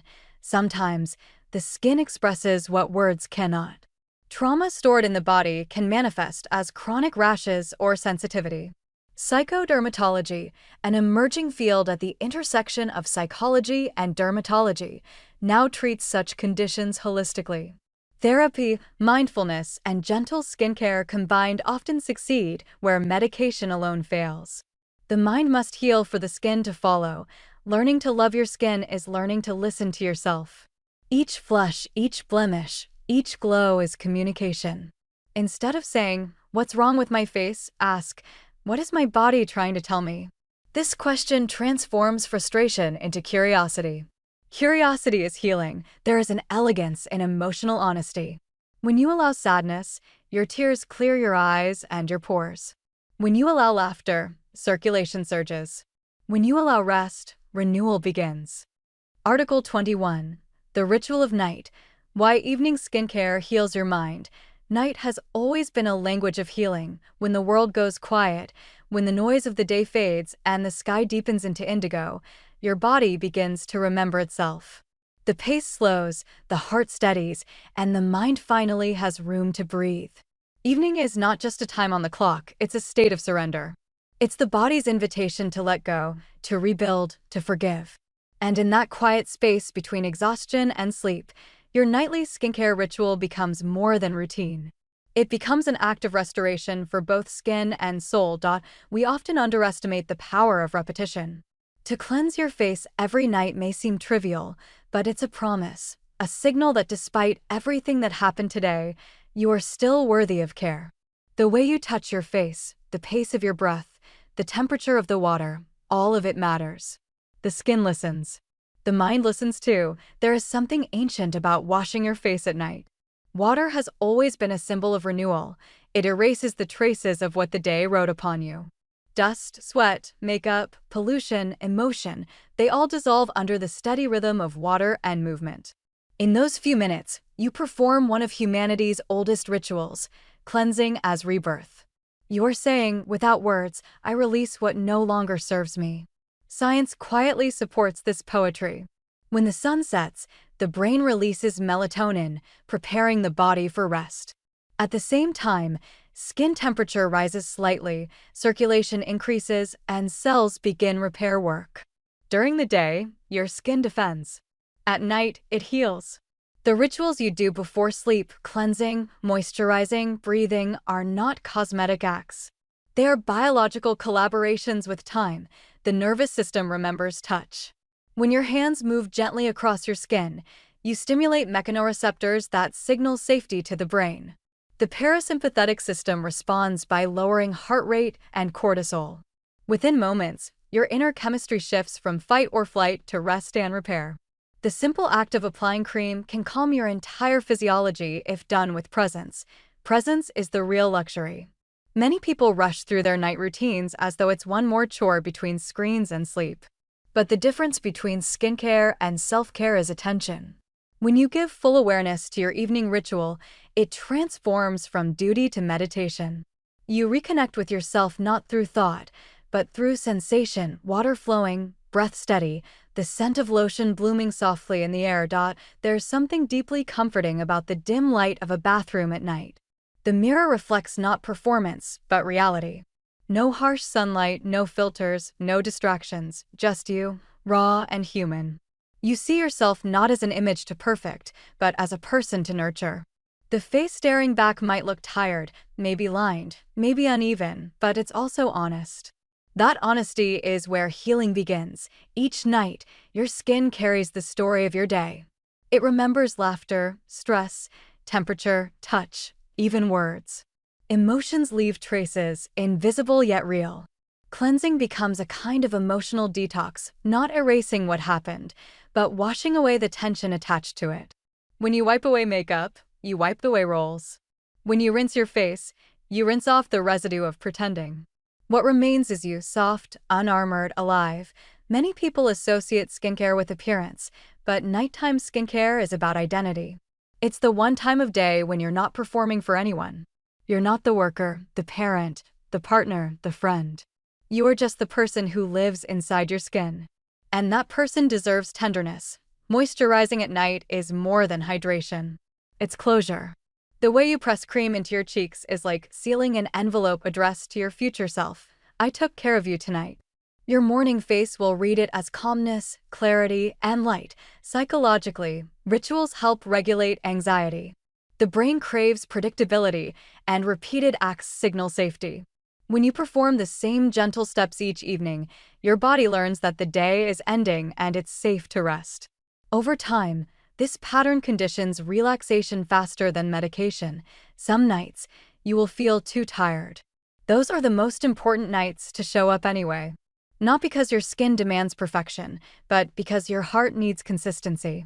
Even a single splash of water and one deep breath can remind you that you're still here, still caring. The goal is not to be flawless, but to be faithful. The night is honest. It shows you the things daylight hides: fatigue, dehydration, emotion. But it also offers something daylight cannot: forgiveness. Under soft light, every imperfection softens. The harsh voice of self-critique quiets. Night doesn't judge, it listens. It holds space for your healing without rushing it.in biological terms. Night is when growth hormone peaks. The body repairs micro-tears, rebuilds collagen, balances oil. The liver detoxifies. The skin barrier renews lipids. These aren't metaphors, they are real acts of recovery happening under your hands as you apply care.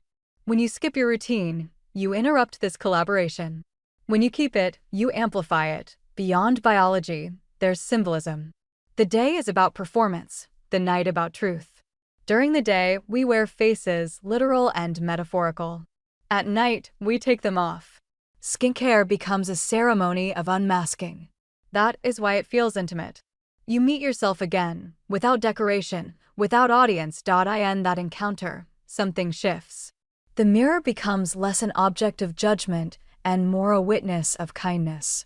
Each gesture, cleansing, toning, moisturizing, becomes an offering. It's not vanity, it's reverence. You're honoring the body that carried you through another day. The mind heals when it feels seen. Your body is no different. When you pay attention to your skin with genuine care, you're telling it, I see you. I know you've worked hard today.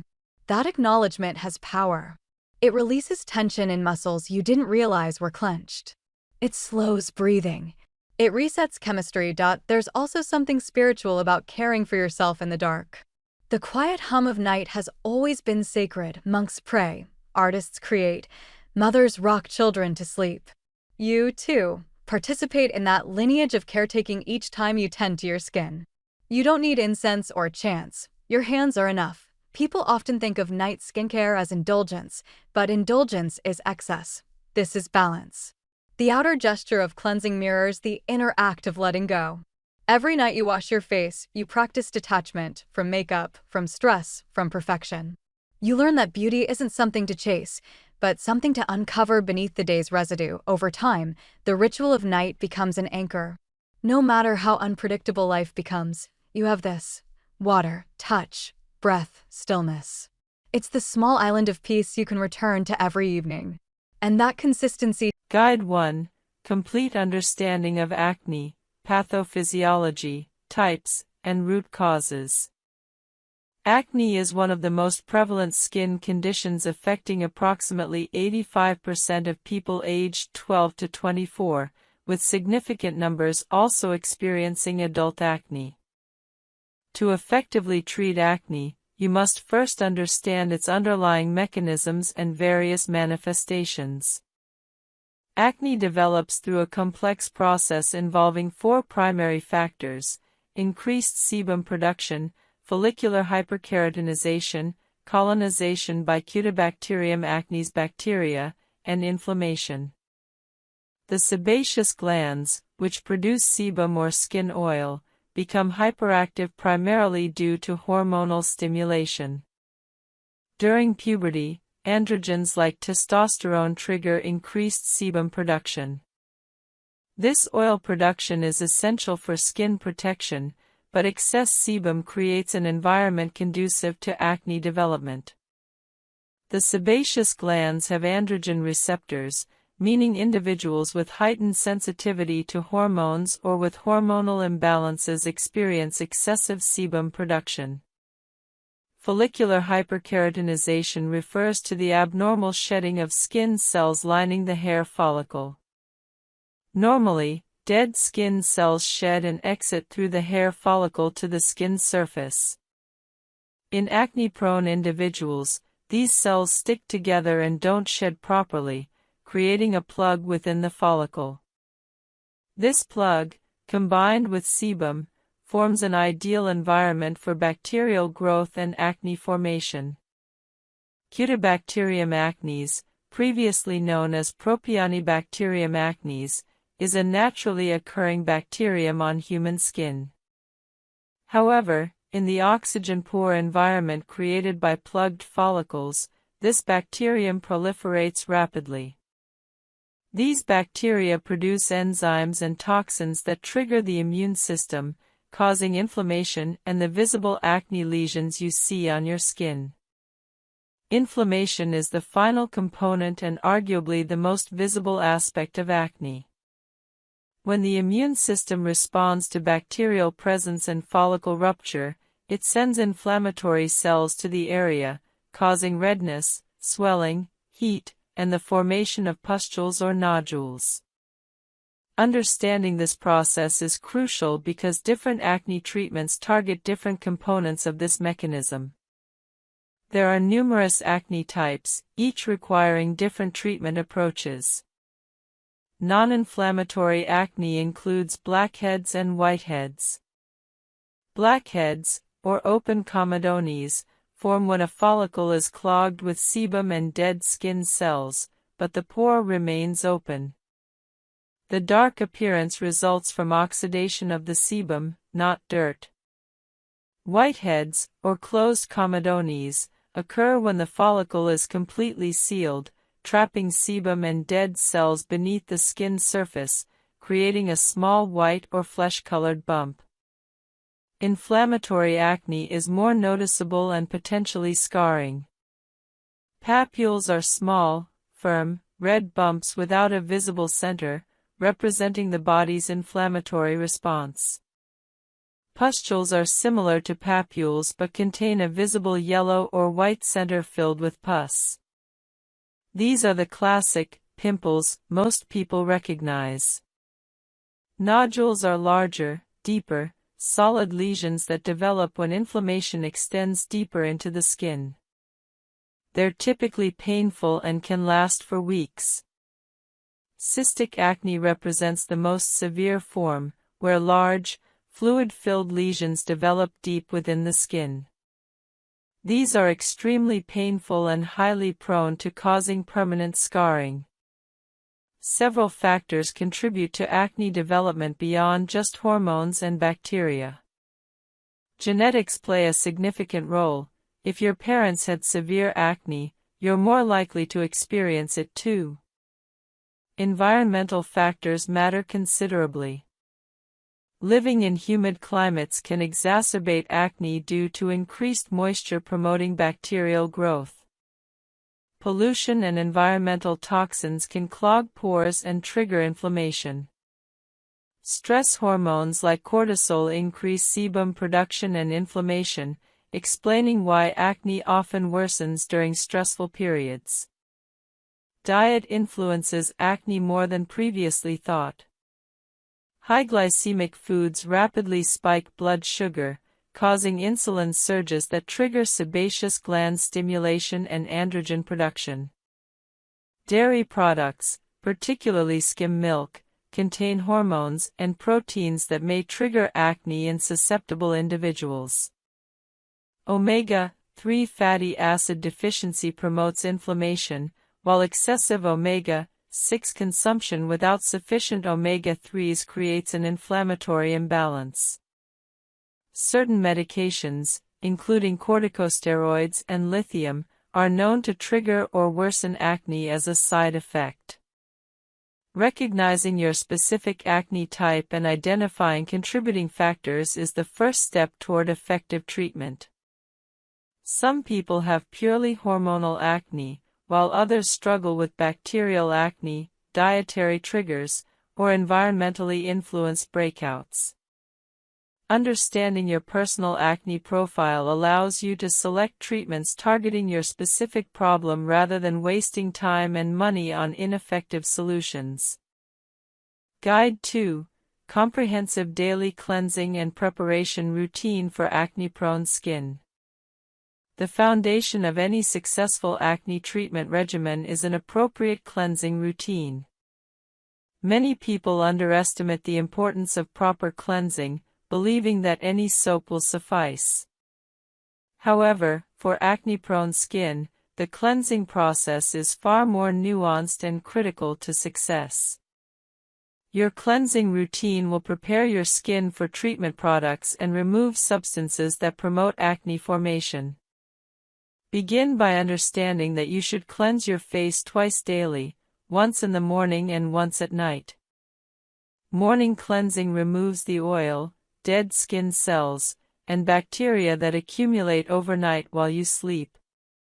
Your skin is active at night, producing more sebum and shedding dead cells, so morning cleansing is not optional. Evening cleansing is equally important, removing makeup, environmental pollutants, dirt, excess oil, and dead skin cells accumulated throughout the day. Many people neglect evening cleansing or do it hastily, significantly compromising their acne treatment results. Temperature matters more than most people realize. Always use lukewarm water, never hot water. Hot water strips away your skin's natural oils and disrupts the skin barrier, leading to increased irritation and compensatory sebum overproduction. Excessively hot water also causes blood vessel dilation, temporarily increasing inflammation and making acne appear worse. Conversely, cold water doesn't effectively remove oil and impurities, leaving your skin inadequately cleansed. Selecting an appropriate cleanser is crucial. For acne-prone skin, choose a gentle, pH-balanced cleanser specifically formulated for this skin type. The pH of your skin is approximately 4.5 to 5.5, slightly acidic. Using alkaline soaps disrupts this pH balance, damaging your acid mantle and increasing sensitivity and bacterial overgrowth. Look for cleansers labeled pH balanced or for acne-prone skin. Many quality acne cleansers contain salicylic acid, a beta-hydroxy acid that penetrates into pores to dissolve sebum and dead skin cells. A concentration of 0.5% to 2% is appropriate for daily cleansing. Some people prefer cleansers with benzoyl peroxide, which kills acne-causing bacteria. A 2.5% benzoyl peroxide cleanser is effective without excessive drying when used in a cleansing format rather than as a leave-on treatment. Others prefer gentle, fragrance-free cleansers without active ingredients, particularly if their skin is sensitive or if they're using other strong acne treatments. Experiment to find what works best for your skin, understanding that what works for your friend may not work for you. The cleansing process itself requires attention to technique. Wet your face thoroughly with lukewarm water to open your pores slightly and soften your skin. Apply your cleanser using your fingertips or a soft washcloth. Using your hands is often preferable because you have better control and can feel whether you're applying too much pressure. Gently massage the cleanser into your skin using circular motions for approximately 30 to 45 seconds. This duration gives the cleanser time to dissolve oil and loosen impurities without overstripping your skin. Pay special attention to your T-zone, your forehead, nose, and chin, where sebum production is typically highest. However, don't neglect other areas, particularly your jawline and cheeks where hormonal acne often appears. Be especially gentle around your eyes and lips where skin is thinner and more sensitive. Never use a rough scrub or washcloth, as physical abrasion can irritate acne lesions, spread bacteria, and increase inflammation. After thoroughly massaging, rinse your face completely with lukewarm water. Ensure you remove all cleanser residue, as leftover cleanser can irritate your skin and interfere with the absorption of treatment products. Pat your face gently dry with a clean, soft towel. This is important, never rub your face dry aggressively. Aggressive rubbing irritates inflamed acne, increases inflammation, and can spread bacteria to other areas of your face. Use a clean towel every time, as bacteria from used towels can contaminate your skin and worsen acne. After cleansing, wait 1 to 2 minutes before applying any treatment products. Applying products to damp skin can dilute them and reduce effectiveness. Additionally, some ingredients like retinoids and benzoyl peroxide can irritate damp skin more readily than dry skin. Use this waiting time to Remove contact lenses if you wear them, preventing irritation from treatment products coming into contact with your lenses. Immediately after cleansing and while your skin is still slightly damp, apply a hydrating toner or essence. Toners serve multiple purposes. They rebalance your skin's pH after cleansing, provide hydration, and prepare your skin to absorb subsequent treatment products more effectively. Choose a hydrating toner rather than an astringent one, as astringent toners can overdry acne-prone skin. Your toner should feel refreshing and absorb quickly without leaving sticky residue. Following your toner, apply your acne treatment product. If you're using salicylic acid or benzoyl peroxide, apply it to your entire face or just to acne-prone areas depending on your skin's tolerance and your dermatologist's recommendations. If you're using stronger treatments like retinoids, apply them now according to your dermatologist's guidance. Finally, apply an appropriate moisturizer for your skin type. Many people skip this step thinking moisturizer will worsen acne, but this is a critical mistake. Your skin needs hydration regardless of acne status, and properly moisturized skin actually has better outcomes with acne treatment. Consistency is absolutely paramount. Your cleansing routine should become as automatic as brushing your teeth. Skip even one cleansing session, and you compromise your results. Many successful acne treatment success stories emphasize that the foundation was a consistent cleansing routine combined with appropriate treatments. Even the most powerful acne medications won't work if your skin isn't properly cleansed to allow product penetration. Guide 3: Advanced Exfoliation Science and Strategies for Acne-Prone Skin. Exfoliation is a critical component of acne management, yet it's often done incorrectly, causing more harm than benefit. Understanding exfoliation science and implementing proper techniques is essential for clear skin. Exfoliation removes dead skin cells that accumulate on your skin's surface and, more importantly, within your follicles. When dead skin cells accumulate inside follicles, they combine with sebum to create irritation and redness are common, particularly when starting benzoyl peroxide or when increasing concentration. This irritation is usually temporary and subsides within 1 to 2 weeks as your skin adapts. However, if you experience severe irritation, dermatitis, or reactions, discontinue use and consult a dermatologist. Contact dermatitis to benzoyl peroxide, while rare, does occur. If you develop an itchy rash that doesn't improve with reduced frequency, you may be allergic. Discontinue use and inform your dermatologist. Many people experience acne purging when starting benzoyl peroxide, temporary worsening of acne as bacteria die off and impurities are brought to the surface. This purging typically lasts 1 to 2 weeks. If purging lasts longer, consult your dermatologist. Photosensitivity is not a significant issue with benzoyl peroxide like it is with some other acne treatments, but you should still use sunscreen daily for general skin protection. Benzoyl peroxide is particularly effective for inflammatory papules and pustules, the classic red pimples with white centers. It's less effective for comedonal acne, blackheads and whiteheads, where salicylic acid is superior. Many dermatologists recommend combining benzoyl peroxide with salicylic acid for comprehensive acne treatment.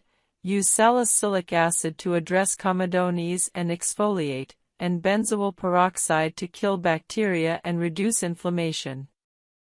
Results from benzoyl peroxide appear relatively quickly.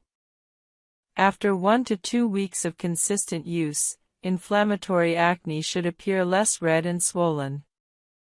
After 4 weeks, you should see significant improvement in the number of inflammatory lesions.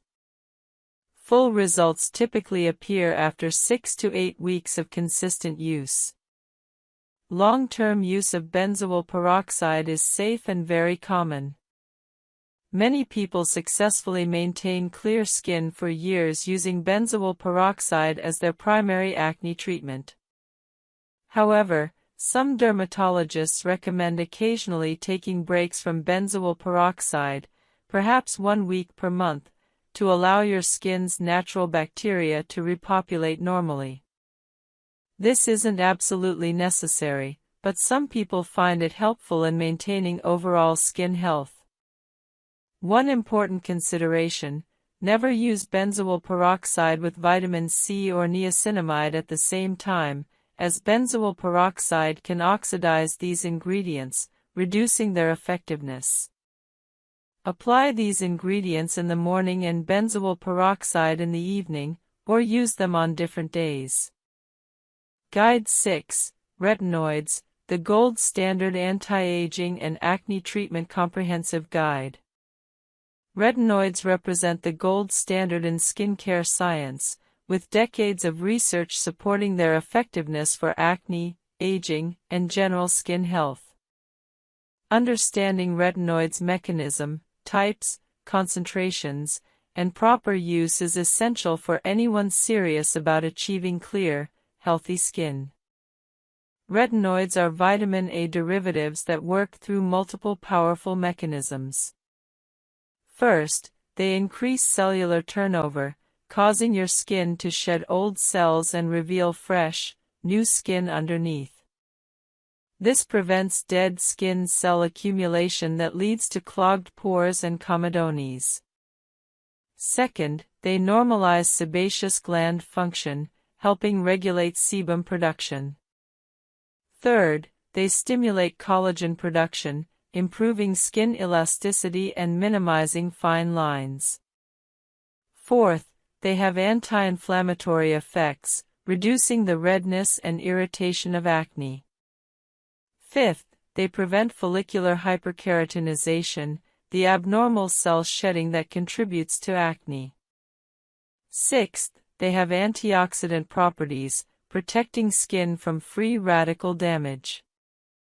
The retinoid family includes various types at different strengths.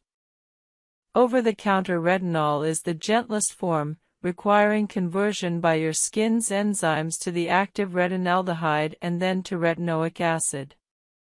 This multi-step conversion process makes retinol gentler but less immediately effective than prescription retinoids. Retinol, retinaldehyde, is slightly more powerful than retinol, requiring one fewer conversion step. Prescription retinoids include tretinoin, retin-A, adapalene, differin, and tazarotene, which are already in their active form and thus more powerful and faster acting than over-the-counter options. For someone new to retinoids, starting with over-the-counter retinol at a low concentration, 0.25 to 0.3%, is typically appropriate. This allows your skin to build tolerance gradually. After several months of consistent retinol use, you might consider asking your dermatologist about prescription retinoids for enhanced results. Retinoids are only used at night because they increase sun sensitivity substantially. UV exposure dramatically increases the risk of photosensitivity reactions and post-inflammatory hyperpigmentation. Morning retinoid use would leave your skin vulnerable to severe sun damage throughout the day. When starting retinoids, begin with a very conservative approach. Use a low-concentration retinol product just 2 to 3 times per week initially. Apply it to completely dry skin, as retinoids irritate damp skin significantly. Wait 20 minutes after cleansing before applying retinoid to ensure your skin is completely dry. Use a pea-sized amount for your entire face. Retinoids are potent and a little goes a long way. During the first 4 to 12 weeks of retinoid use, expect a retinization phase characterized by redness, peeling, flaking, and sometimes temporary worsening of acne. This is normal and doesn't indicate that retinoids aren't appropriate for you. This phase typically lasts 2 to 8 weeks and gradually resolves as your skin adapts. Many people who discontinue retinoids during this phase miss out on their incredible long-term benefits simply because they couldn't tolerate the short-term adjustment period. Managing retinization involves strategic moisturizing. Use your retinoid, then wait about 20 minutes, then apply a hydrating moisturizer over top. Some people layer their moisturizer directly on top of wet retinoid serum, which dilutes the retinoid slightly and reduces irritation. This is called the sandwich method. This method is appropriate when dealing with significant irritation. As your skin adapts, you can gradually stop using the sandwich method. Never combine retinoids with other strong actives initially. Using retinoids with benzoyl peroxide, salicylic acid, or chemical exfoliants on the same evening will cause severe irritation. Once your skin is adapted to retinoids alone, typically after 8 to 12 weeks, you might carefully introduce another active on different evenings. Eventually, some people successfully combine retinoids with other treatments, but build up to this gradually. Vitamin C and other antioxidants can be used with retinoids. Apply vitamin C in the morning and retinoids at night, or apply them on different days. Niacinamide can be used with retinoids in most cases, but some people find them together irritating initially.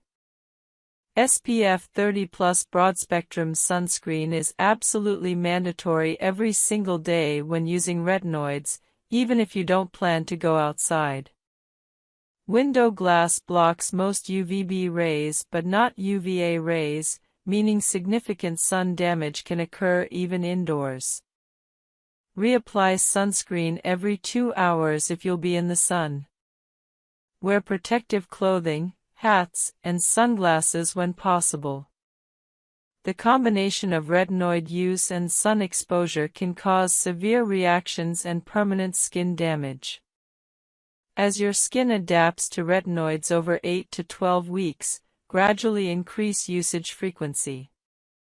After tolerating 2 to 3 times weekly for 4 weeks, increase. Article 5. How to heal acne scars and hyperpigmentation. Point 1. Understanding the aftermath of acne-clearing acne is only half the battle.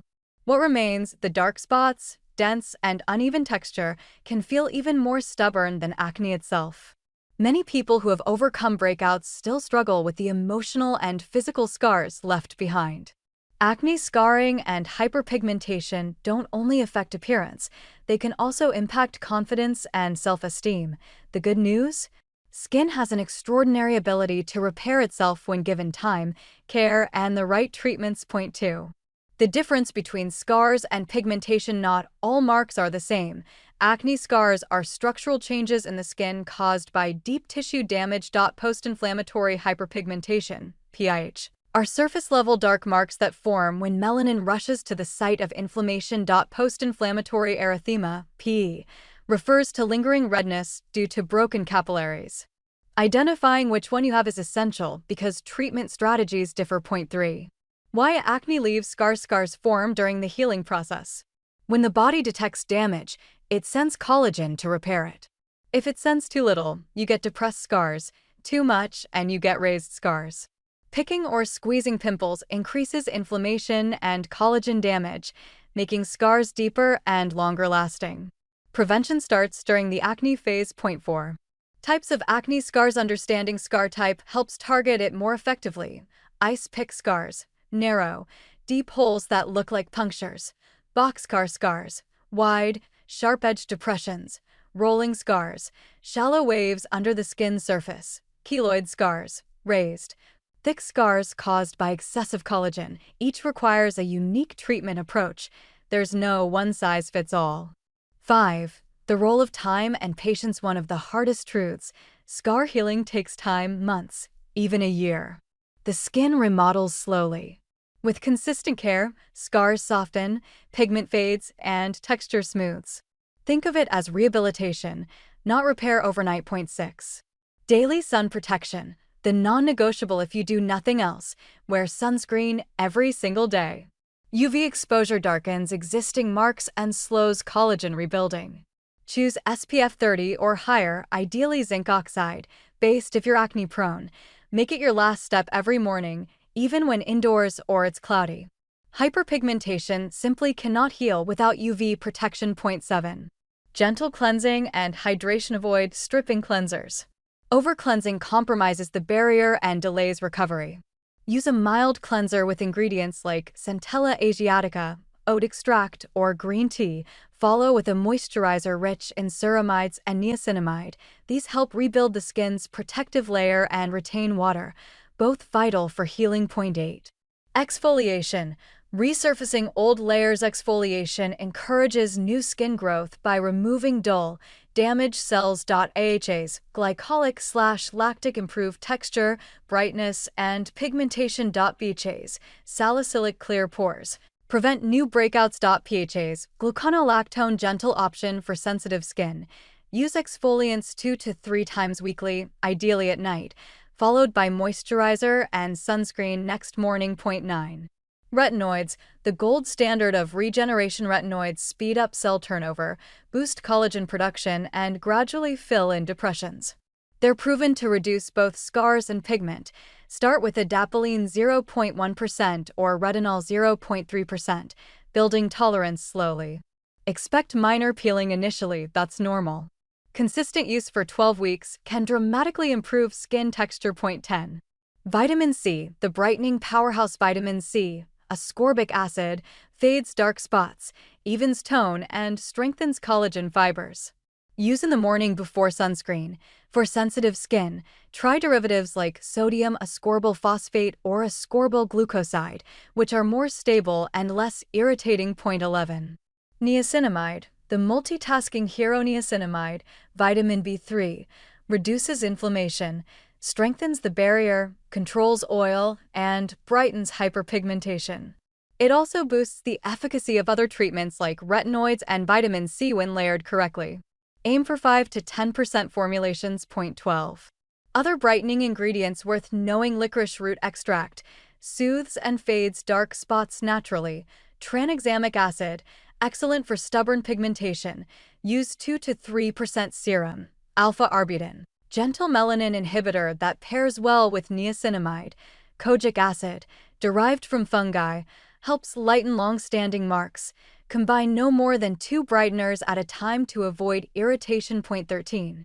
Collagen stimulation and repair for atrophic, depressed scars. Stimulating collagen is key. Home strategies: retinoids, long-term; peptides, repair proteins; microneedling devices. When done by professionals, collagen takes months to rebuild. Consistency is everything. Point 14. Professional in-clinic treatments for deeper scars or faster results. Dermatologists offer microneedling, controlled injury triggers collagen renewal; laser resurfacing, CO2, Fraxel removes scarred layers, boosts elasticity; chemical peels, glycolic or TCA peels resurface texture; subcision, releases tethered scars under the skin. PRP, platelet-rich plasma, uses your own blood growth factors to heal tissue. Always consult a certified dermatologist before these advanced treatments. Point 15. Home remedies, helpful but limited. Some natural ingredients offer support, not miracles. Aloe vera, anti-inflammatory, speeds up healing; rosehip oil, rich in fatty acids and vitamin A. Green tea extract, antioxidant and soothing. Apply consistently, but don't expect instant fading. Think of these as complementary therapy. Point 16. Nutrition and supplements for skin healing. Skin regenerates from within. Fuel it properly. Vitamin C and E, essential for collagen synthesis. Zinc, supports repair and controls inflammation. Omega-3 fatty acids, reduce redness. Protein, foundation of new tissue. Drink plenty of water, minimize alcohol. and reduce processed foods that trigger inflammation. Point 17. Avoiding new scars during treatment while healing. Prevent new breakouts at all costs. Avoid picking, squeezing, or over-exfoliating. Stick with non-comedogenic products, clean pillowcases, and consistent cleansing. Point 18. The role of microneedling at home. Caution advised. Some use at-home derma rollers, 0.25 to 0.3 millimeters, for mild texture issues. Disinfect thoroughly and never roll over active acne. For deeper scars, professional treatment is safer and more effective. Point 19. Managing expectations and mental health. Healing scars can be emotionally draining. Progress feels slow, and lighting changes can make scars look worse some days. Remember, no one has perfect skin. Focus on overall improvement, not perfection. Self-compassion speeds recovery more than stress ever could. Point 20. The perfect evening routine for scar repair. Gentle cleanser exfoliant, 𝑭𝒂𝒄𝒆, alternate nights. Vitamin C or niacinamide serum. Retinoid, 2 to 3 nights/week. Ceramide moisturizer optional. Facial oil or sleeping mask. Consistency trumps intensity. Give your skin 12 weeks to reveal results. Point 21. Combining treatments safely. Never layer too many actives at once. Here's a safe pairing guide. Morning. Vitamin C plus niacinamide plus SPF. Night. Retinoid plus moisturizer. Alternate exfoliants. 𝑭𝒂𝒄𝒆, every 2 to 3 days, not daily. Your skin needs rest days. 2.22. Long-term maintenance and prevention. Once scars fade, prevent relapse. Continue using SPF daily. Keep retinoids and vitamin C in your rotation. Manage stress and hormonal cycles. Treat pimples early to avoid future scars. Healing scars is not just skincare, it's self-care. Every day you stay consistent, your skin rebuilds itself from within. Article 6. Sensitive skincare. Calm, repair, and strengthen your barrier. Point 1. Understanding sensitive skin. Sensitive skin isn't a disease. It's a condition where the skin's protective barrier becomes weak, letting irritants and allergens penetrate more easily. People with sensitive skin often experience redness, burning,